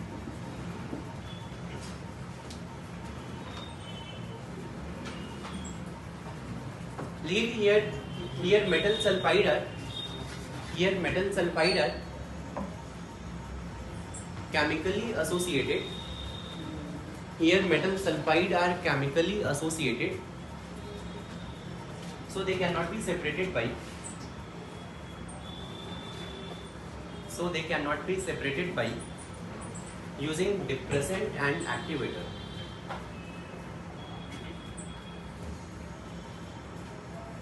So they cannot be separated by using depressant and activator. हो गया क्या? तो चलिए ये था बेसिकली कॉन्सेंट्रेशन। मैंने आपको फिजिकल मेथड बताया 3। पहला मेथड कौन सा था? Gravity separation. याद रहेगा हमेशा, ऐसे बस होना है आपको यार। और किसके लिए यूज करते हैं जनरली? कार्बोनेट एंड ऑक्साइड ओर के लिए। बस आपको एग्जाम में ये पूछेंगे। सेकेंड था मैग्नेटिक सेपरेशन। वो किसके लिए यूज करते हैं? मैंने आपको 4-5 एग्जाम्पल दिए हैं, याद है? SnO2 and वोल्फ्रामाइड, right. सेकेंड क्या था उसमें? Fe2O3, इसके साथ इम्प्योरिटी हो, याद है आपको? TiO2 के साथ इम्प्योरिटी हो, इन सब के लिए यूज करते हैं। थर्ड मेथड है फ्रोथ फ्लोटेशन मेथड। तो जनरली ये किसके लिए यूज करते हैं? किसके लिए यूज करते हैं? जनरली सल्फाइड ओर के लिए। अगर नहीं लिखा तो आप चाहो लिख लो वहाँ पे कि froth flotation is generally used for metal sulphide. अब नेक्स्ट आते हैं केमिकल मेथड। केमिकल मेथड में एक ही है, लीचिंग। हाँ बोलिए, क्या क्या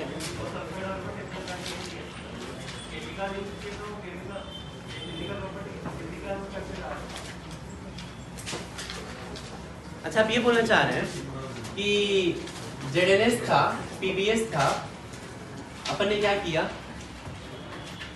इसमें कुछ केमिकल रिएक्शन किया, ऐसा बोल रहे हैं आप? हाँ, देखो फिजिकल पहले आप मतलब समझो। फिजिकल मतलब ये है कि इस ओर एंड इम्प्योरिटी में जो इम्प्योरिटी है इनके बीच में जो अटैचमेंट है ये फिजिकल अटैचमेंट है, कोई केमिकली अटैच नहीं है। ओर एंड इम्प्योरिटी दोनों केमिकली अटैच थे क्या? केमिकली अटैच है क्या? नहीं, बस ये इसके साथ बॉन्ड नहीं बना रहा है, राइट। बस मैंने नॉर्मल क्या किया, इसमें फाइन ऑयल के साथ अटैच किया और वो बाहर निकाल दिया। बेसिक प्रिंसिपल तो यही है। आप जो बोल रहे हैं कि इसमें मैंने ये सोडियम साइनाइड का बॉन्ड बनाया, लेकिन वो पार्ट इसका फ्लोट फ्लोटेशन का नहीं है। इससे क्या हुआ, बना, फिर ब्रेक करके फाइनली मैंने जिंक सल्फाइड लाया, फिर जिंक सल्फाइड को फिर वैसे ही मैं कर रहा हूँ, फाइन ऑयल से अटैच करूंगा, बाहर निकाल दूंगा। समझ में आ रहा है क्या? नेक्स्ट आते हैं हीटिंग लीचिंग। लीचिंग मतलब वही जो मैंने आपको हाइड्रोमेटलर्जी का प्रिंसिपल बताया था, वो बेसिकली लीचिंग ही है। हाइड्रोमेटलर्जी का प्रिंसिपल क्या था? हाइड्रोमेटलर्जी का प्रिंसिपल किसी सुटेबल सॉल्वेंट में डिसॉल्व करेंगे जिसमें मेटालिक ओर क्या हो जाएगा? Soluble, impurity insoluble. बाद में फिल्टर करेंगे, फिर क्या करेंगे? मोर इलेक्ट्रो पॉजिटिव एलिमेंट के साथ रिएक्शन कर लेंगे। समझा क्या? तो वो बेसिकली लीचिंग ही था। इसमें लिखी लीचिंग में it involves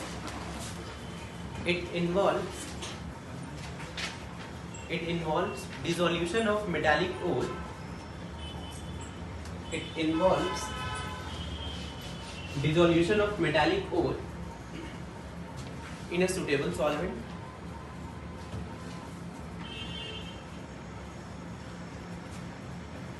It involves dissolution of metallic ore in suitable solvent in which metallic ore is soluble.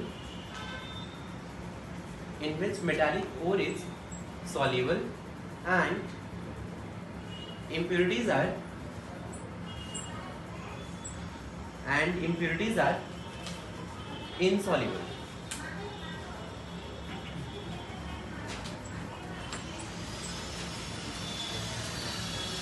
इसमें एक एग्जांपल दे रहा हूँ, लीचिंग ऑफ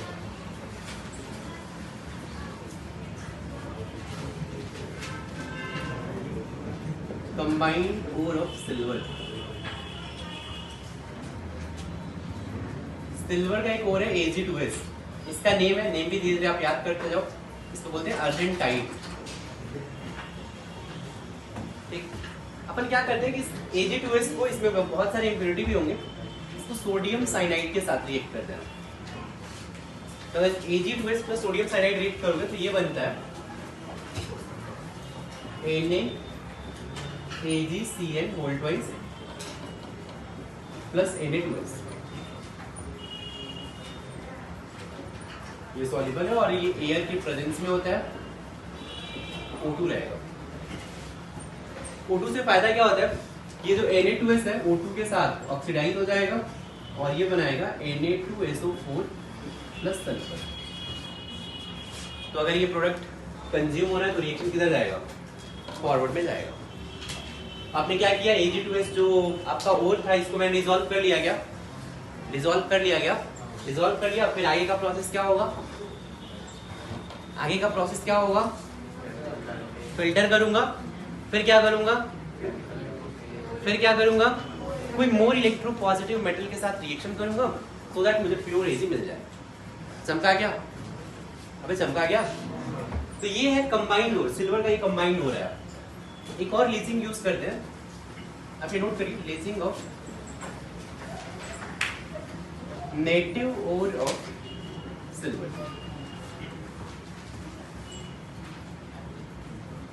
Au के लिए भी सेम प्रोसेस है, Ag या Au है, दोनों के लिए यूज होता है, कॉमन है ये। मान लीजिए metal plus KCl plus 2H2O plus O2, 8 KCl plus 4M, ये मिलके बनेगा 4 times K metal CN whole twice plus 4 KOH। यहाँ पे M Ag या Au कुछ भी हो सकता है।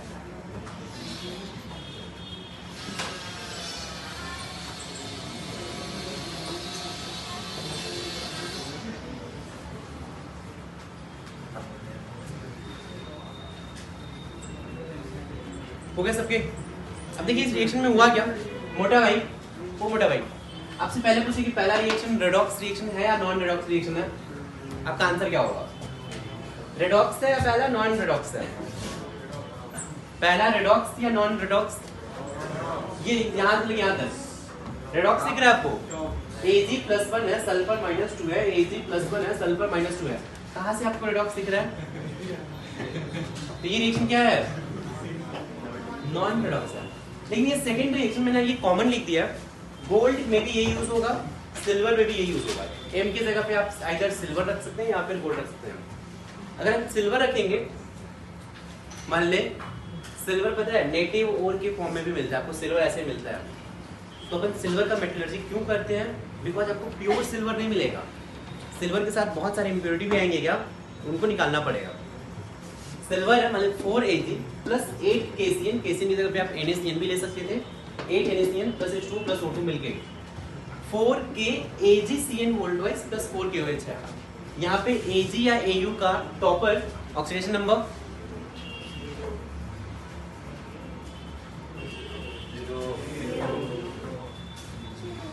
यहाँ पे +1 है क्या, देखिए ऑक्सीडाइज हो रहा है, तो ये रेडॉक्स है या नॉन रेडॉक्स है, ये रेडॉक्स है। और आप देखेंगे O2 0 है क्या, यहाँ पे 0 से इधर -2 में जा रहा है, इसका ऑक्सीडेशन, इसका क्या हो रहा है, रिडक्शन।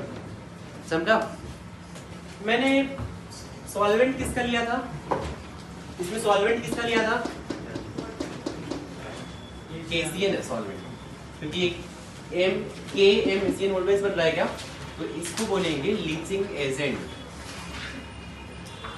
लीचिंग एजेंट O2 का काम है ऑक्सीडाइज करना, O2 है यहाँ पे ऑक्सीडाइजिंग एजेंट।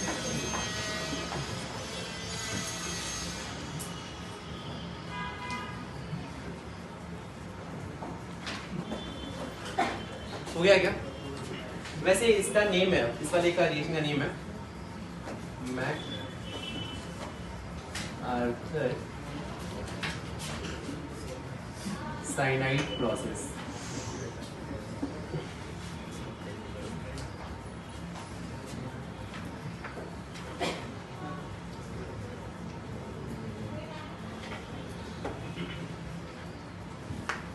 हो गया क्या?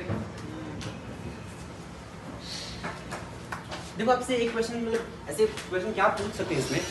पहला चीज आपसे तो ये पूछेंगे कि आपको 4 ऐसे सिल्वर के कंपाउंड दे देंगे और पूछेंगे कि सिल्वर के मेटलर्जी में या सिल्वर के एक्सट्रैक्शन में कौन सा कंपाउंड फॉर्म होता है। आपका आंसर क्या होना चाहिए? कौन सा सिल्वर का कंपाउंड फॉर्म होता है? AgCN hold wise minus. Gold के केस में भी, गोल्ड के केस में कौन सा कंपाउंड फॉर्म होता है? AuCN hold wise minus.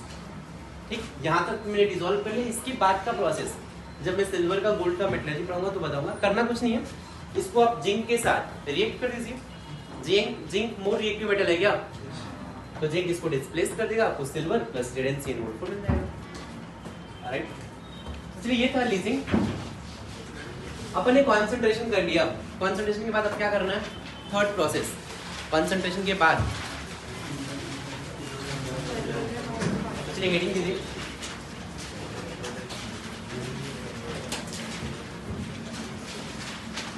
Conversion of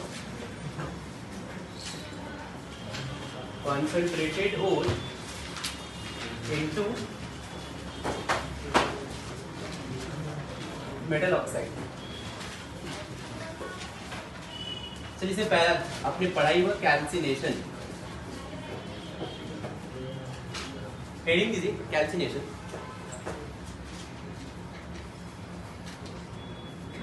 calcination मोटा में बताओ क्या होता है? गुड, चमका क्या सबको? अबे चमका क्या? किसी भी मेटल ओर को इन एब्सेंस ऑफ ऑक्सीजन हीट करेंगे या फिर लिमिटेड सप्लाई ऑफ ऑक्सीजन होना चाहिए, इसको बोलते हैं कैल्सिनेशन। रोस्टिंग में क्या होता है? In presence of oxygen. फिर से दोनों में डिफरेंस समझिए। रोस्टिंग में क्या होगा? ऑक्सीजन के प्रेजेंस में हीट करेंगे तो रोस्टिंग। कैल्सिनेशन मतलब ऑक्सीजन के एब्सेंस या फिर ऑक्सीजन के लिमिटेड सप्लाई में हीट करेंगे तो इसे कैल्सिनेशन बोलते हैं।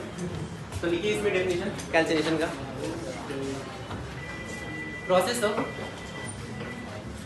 Process of heating of ore at high temperature. Process of heating of ore at high temperature. अब ब्रैकेट में of course temperature melting point से कम होना चाहिए, ऐसा नहीं कि वो मेटल ही मेल्ट हो जाए। तो लिख लीजिए कि temperature less than melting point, bracket में temperature less than melting point. Process of heating of ore at high temperature in absence of oxygen और in absence of oxygen or in limited supply of oxygen,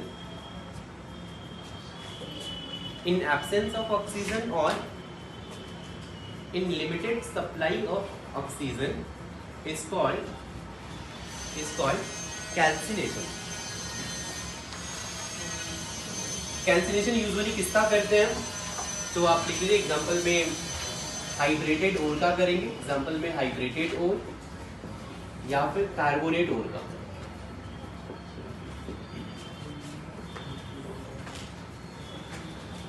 calcination से होगा क्या? तो hydrated ओर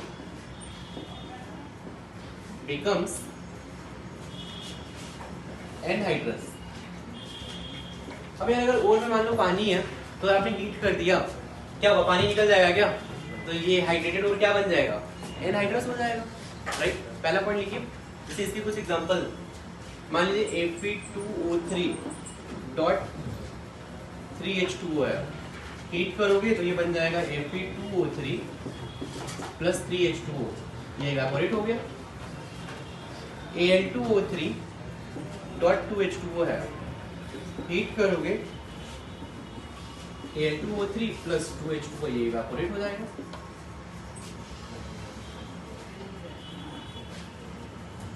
हो गया second thing, ये तो hydrated ओर हो गया। अब बात करते हैं कार्बोनेट ओर का क्या होगा। कार्बोनेट ओर, जैसे मान लीजिए FeCO3, इसको हीट करिए, जरा आप रिएक्शन लिखिए खुद से। CaCO3 है, इसको हीट कर रहे हैं, MgCO3 है, इसको हीट कर रहे हैं, CaCO3 डॉट MgCO3 को हीट कर रहे हैं। चारों रिएक्शन आपको लिखना है।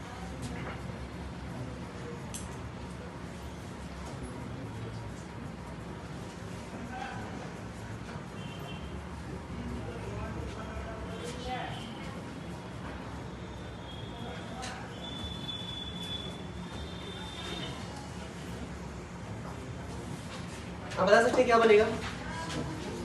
FeCO3 को हीट करने से क्या बनेगा? Metal oxide plus CO2 gas. CaCO3 को हीट करने से CaO plus CO2 gas. MgCO3 को हीट करने से MgO प्लस CO2 गैस। यहाँ से CaO plus MgO CO2 gas.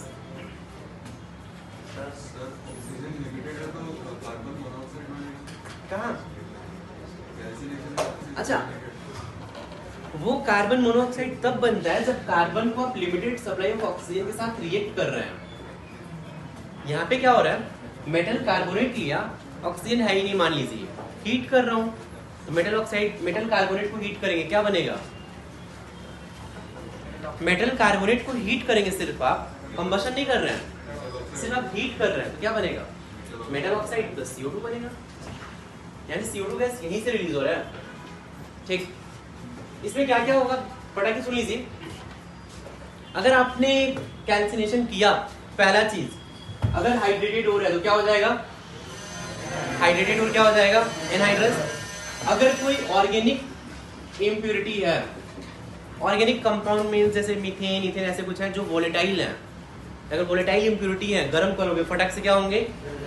उड़ जाएंगे। अगर वोलेटाइल इम्प्योरिटी उड़ गए, इमेजिन करिए कि आपके पास कोई और था, वोलेटाइल इम्प्योरिटी यहाँ से बाहर निकल गया, ये जो और रहेगा ये और पोरस बन जाएगा क्या? यहाँ से अगर बाहर निकल गया तो ये पोरस बन जाएगा क्या? पोरस बन गया तो सरफेस एरिया क्या होगा? ओए ओए कदू, सरफेस एरिया इंक्रीज होगा क्या? सरफेस एरिया इंक्रीज होगा क्या? तो अगर सरफेस एरिया इंक्रीज हो गया, इसके बाद का जो प्रोसेस है मेटल ऑक्साइड से मेटल ले जाना, इसको क्या बोलते हैं? रिडक्शन। कहीं भी अगर सरफेस एरिया इंक्रीज होता है तो rate of reaction usually increase होता है, तो रेट ऑफ रिडक्शन भी क्या हो जाएगा? इंक्रीज हो जाएगा। तो ये लाइन लिख लीजिए आप। ये हाँ बोलिए, कैसे इंक्रीज होगा? अच्छा, सरफेस एरिया में समझ में आ रहा है आपको? मान लीजिए देसी में समझिए, आपके पास ये है सरफेस एरिया, इतना होगा, उसने इसको ब्रेक कर दिया, किसका सरफेस एरिया ज्यादा है, फर्स्ट का या सेकंड का?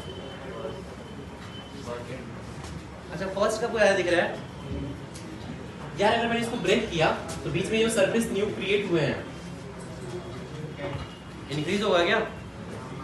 चलिए इसमें लिख लीजिए कि in this process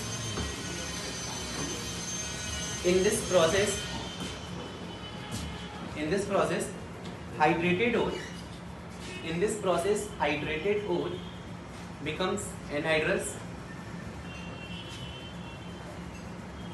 In this process hydrated ore becomes anhydrous, and all volatile impurities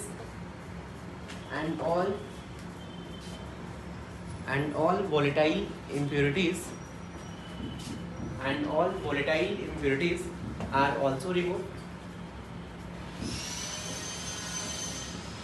हो गया। आगे लिखिए कि if organic matter is present, then it is also removed.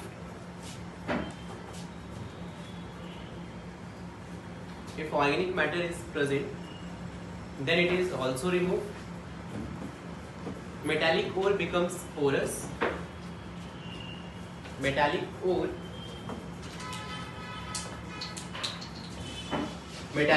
becomes porous. Surface area increases. Metallic ore becomes porous. Surface area increases and production becomes easier.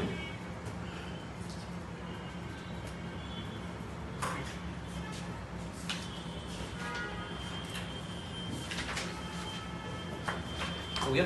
Next आते हैं calculation. Next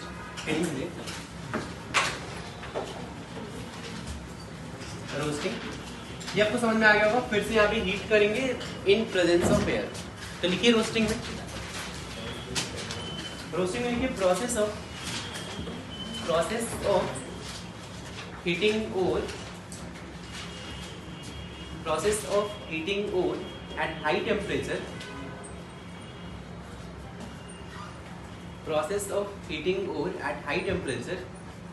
bracket में below its melting point.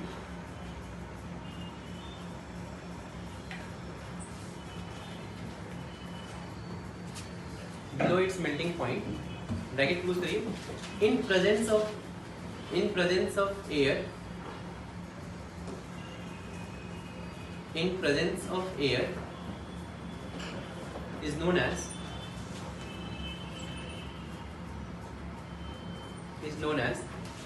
roasting. मतलब कुछ नहीं. यहाँ पे आपको combustion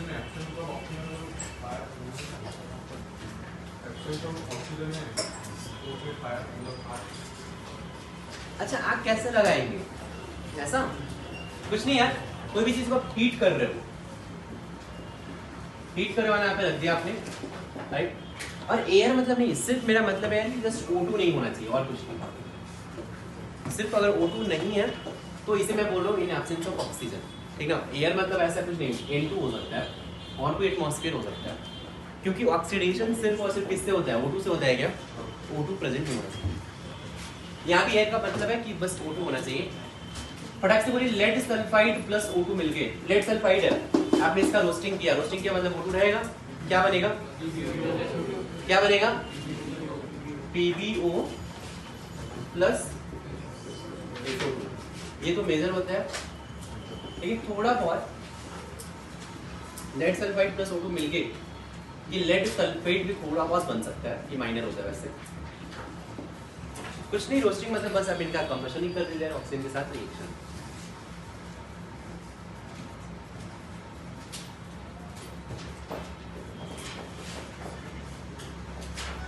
हो गया क्या? यहाँ पे फिर से क्या क्या होगा? तो देखिए जैसे आपने रोस्टिंग किया, हाइड्रेटेड और क्या हो जाएंगे? यहाँ भी हाइड्रेटेड और क्या हो जाएंगे? एनहाइड्रस. वोलेटाइल इंप्योरिटी उड़ जाएंगे क्या? फिर और पोरस हो जाएगा. अगर पोरस हो गया तो फिर से रिडक्शन क्या होगा? क्या हो जाएगा? इंक्रीज हो जाएगा. लिख लीजिए इसमें. In this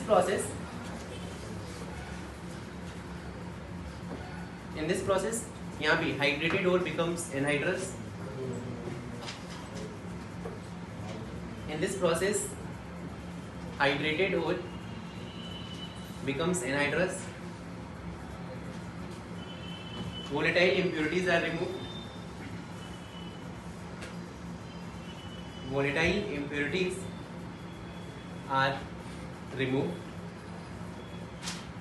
impurities are removed. Ore becomes porous. Ore becomes porous. Surface area increases.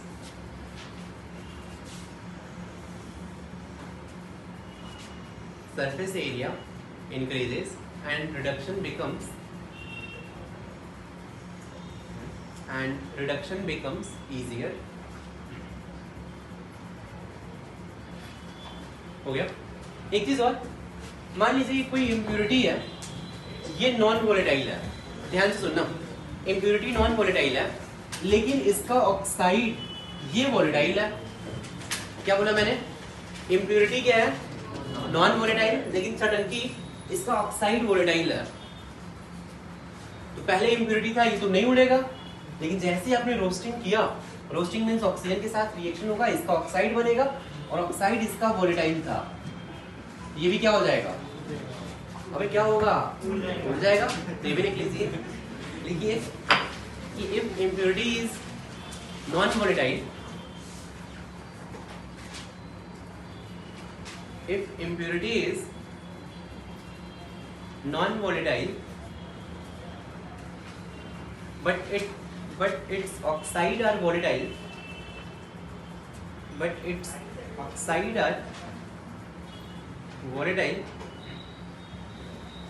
then they are also removed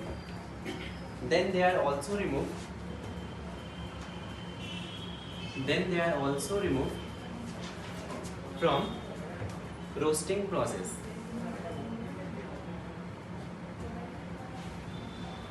हो गया। ऐसे इम्प्योरिटी को बोलते हैं ऑक्सीडाइजेबल, ऑक्सीडाइजेबल वोलेटाइल इम्प्योरिटी। मतलब ऐसे इम्प्योरिटी जिनका ऑक्साइड वोलेटाइल हो, इनको बोलते हैं ऑक्सीडाइजेबल वोलेटाइल इम्प्योरिटी। ब्रैकेट में लिख सकते हैं। हाँ बोलिए।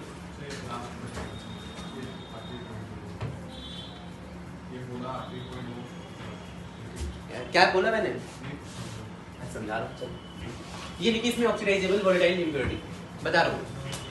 जैसे चलिए यहाँ पे समझिए आप, सल्फर है, सल्फर ये नॉन वोलेटाइल होता है, लेकिन अगर ये ऑक्सीजन के साथ रिएक्ट करे क्या बनेगा, SO2, ये वोलेटाइल होता है।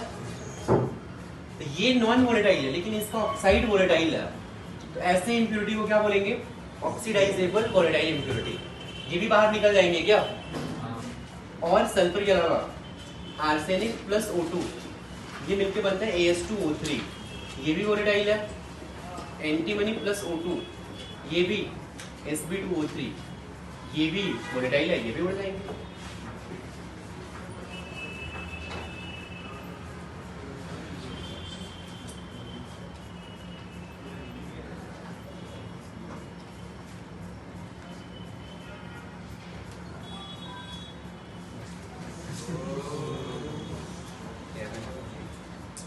हो गया सबके। अच्छा अब इसमें एक लाइन लिख सकते हैं कि रोस्टिंग को मैं कंबशन प्रोसेस बोल सकता हूँ क्या, रोस्टिंग को कंबशन प्रोसेस बोल सकता हूँ क्या।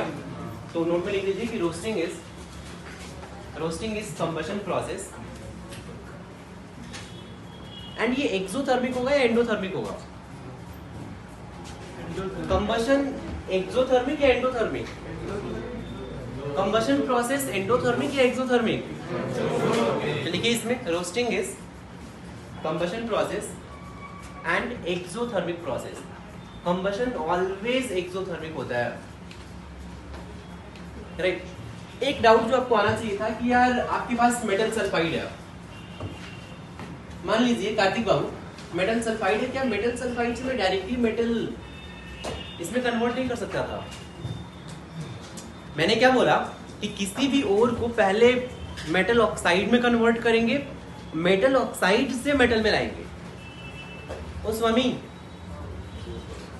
चमका, मुंडी आपका नीचे था।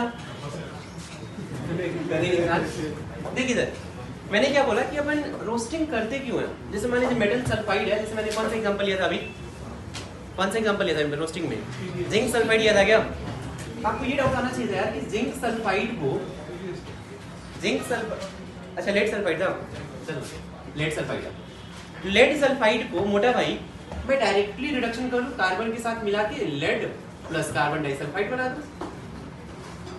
तो हम लोग किसी भी मेटल सल्फाइड को पहले मेटल ऑक्साइड में ले जाते हैं और फिर मेटल ऑक्साइड से मेटल में लाते हैं। तो डाउट आ रहा है ऐसा क्यों करते हैं, पहले डाउट चमका पहले। तो चलिए लिखिए इसमें क्वेश्चन लिखिए, पेन डाउट लिखो पहले। Why roasting is required? Why roasting is required?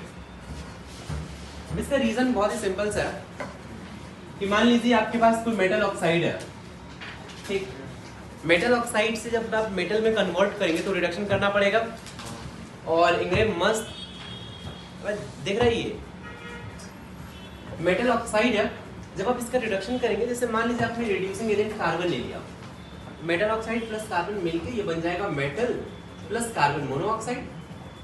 Similarly carbon monoxide भी वैसे रिड्यूसिंग एजेंट होता है, तो metal oxide plus carbon monoxide मिलके क्या बनेगा, मेटल प्लस CO2। तो ये जो रिएक्शन होता है, ये रिएक्शन का डेल्टा जी अगर आप देखोगे तो ये डेल्टा जी नेगेटिव होता है। नेगेटिव मतलब ये रिएक्शन स्पॉन्टेनियस होगा या नॉन स्पॉन्टेनियस होगा, ये रिएक्शन स्पॉन्टेनियस होता है, राइट। अब मेटल सल्फाइड का भी रिडक्शन कर सकते थे, मतलब मेटल सल्फाइड प्लस कार्बन मिलके मेटल प्लस कार्बन सल्फाइड ऐसा सोचो, फिर metal sulphide plus carbon sulphide मिला के आप सोचो कि मेटल प्लस कार्बन डाइसल्फाइड बना दो, सोच सकते थे ऐसा। लेकिन ये जो रिएक्शन है, जब इस रिएक्शन का प्रैक्टिकली डेल्टा जी देखोगे, इसका डेल्टा जी पॉजिटिव आता है। अगर इस रिएक्शन का डेल्टा जी पॉजिटिव है तो ये रिएक्शन स्पॉन्टेनियस होगा क्या, नहीं होगा। इसीलिए कभी भी मेटल सल्फाइड का रिडक्शन नहीं करते हैं। पहले मैं किस में कन्वर्ट करूंगा, मेटल ऑक्साइड में कन्वर्ट करूंगा, फिर मेटल ऑक्साइड से फटाक से आप मेटल में कन्वर्ट कर सकते हैं। बोलिए बोलिए मासूम बोलिए, नहीं टेप लीजिए फटाक से।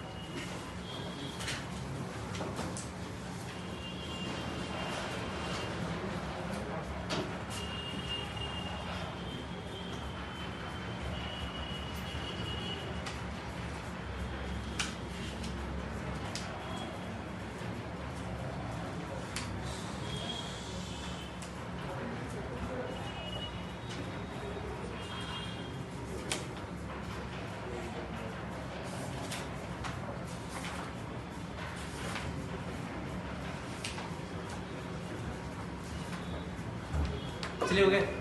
तो ये था बेसिकली, अपन कहाँ तक आ गए, मेटल ऑक्साइड तक आ गए। अब नेक्स्ट प्रोसेस, मेटल ऑक्साइड से अपने को क्या लाना है, क्या लाना है, मेटल। तो यार मेटल ऑक्साइड से मेटल लाना है, क्या करना पड़ेगा, रिडक्शन। चलिए हेडिंग दीजिए रिडक्शन।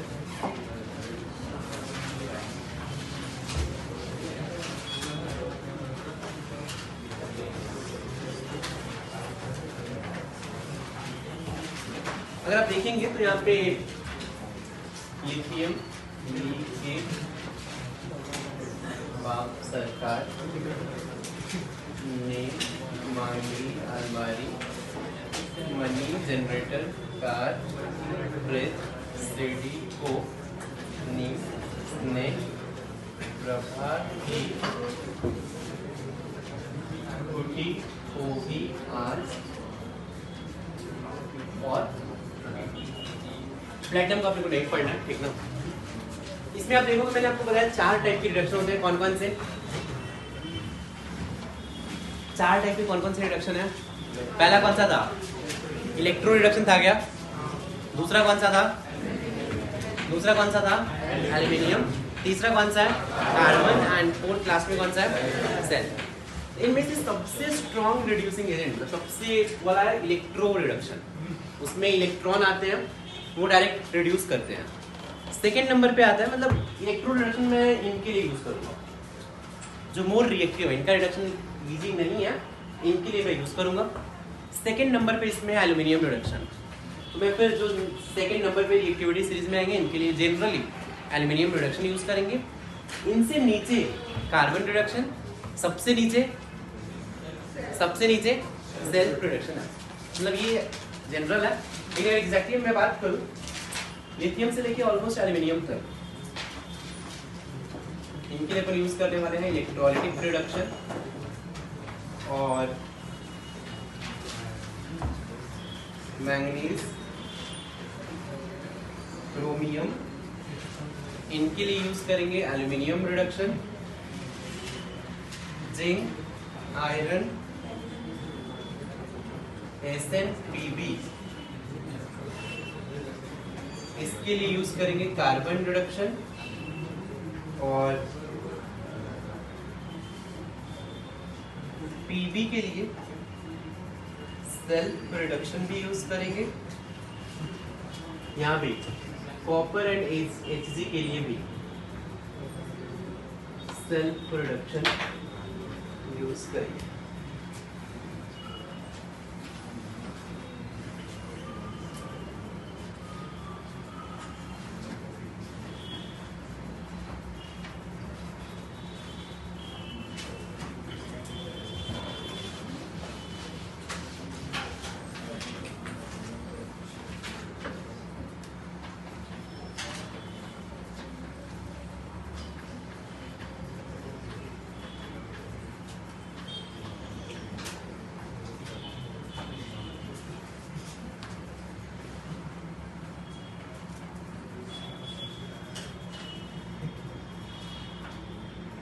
हो गए सबके? वैसे जो मैंने बीच के नहीं लिखे हैं, कैडमियम, कोबाल्ट, निकेल, तो इनका मेटलर्जी में पढ़ना ही नहीं है, ठीक ना, इनका हमें मेटलर्जी नहीं पढ़ना, ठीक। यहाँ पे स्ट्रोंशियम, बेरियम, इनका भी नहीं पढ़ेंगे अपन। सोडियम है, यहाँ सबके ऑलमोस्ट जो जो इम्पोर्टेंट है, आयरन का पढ़ना ही है, एसएन पढ़ेंगे, लेड पढ़ेंगे, कॉपर, Ag पढ़ेंगे, Ag पढ़ेंगे, जिंक पढ़ेंगे।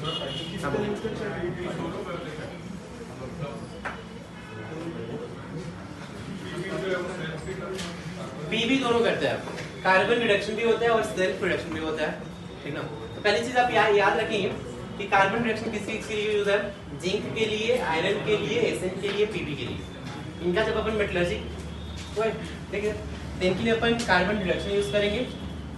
एल्युमिनियम से ऊपर वाले के लिए कौन सा reduction, electrolytic reduction. Manganese and chromium के लिए अपन कौन सा यूज करेंगे, एल्युमिनियम रिडक्शन। लेड के लिए, कॉपर के लिए, Hg के लिए, इनके लिए कौन सा यूज करेंगे, सेल्फ रिडक्शन, ठीक। चलिए फिर नोट करिए आपने, हेडिंग से पहले अपन कार्बन रिडक्शन देख लेते हैं।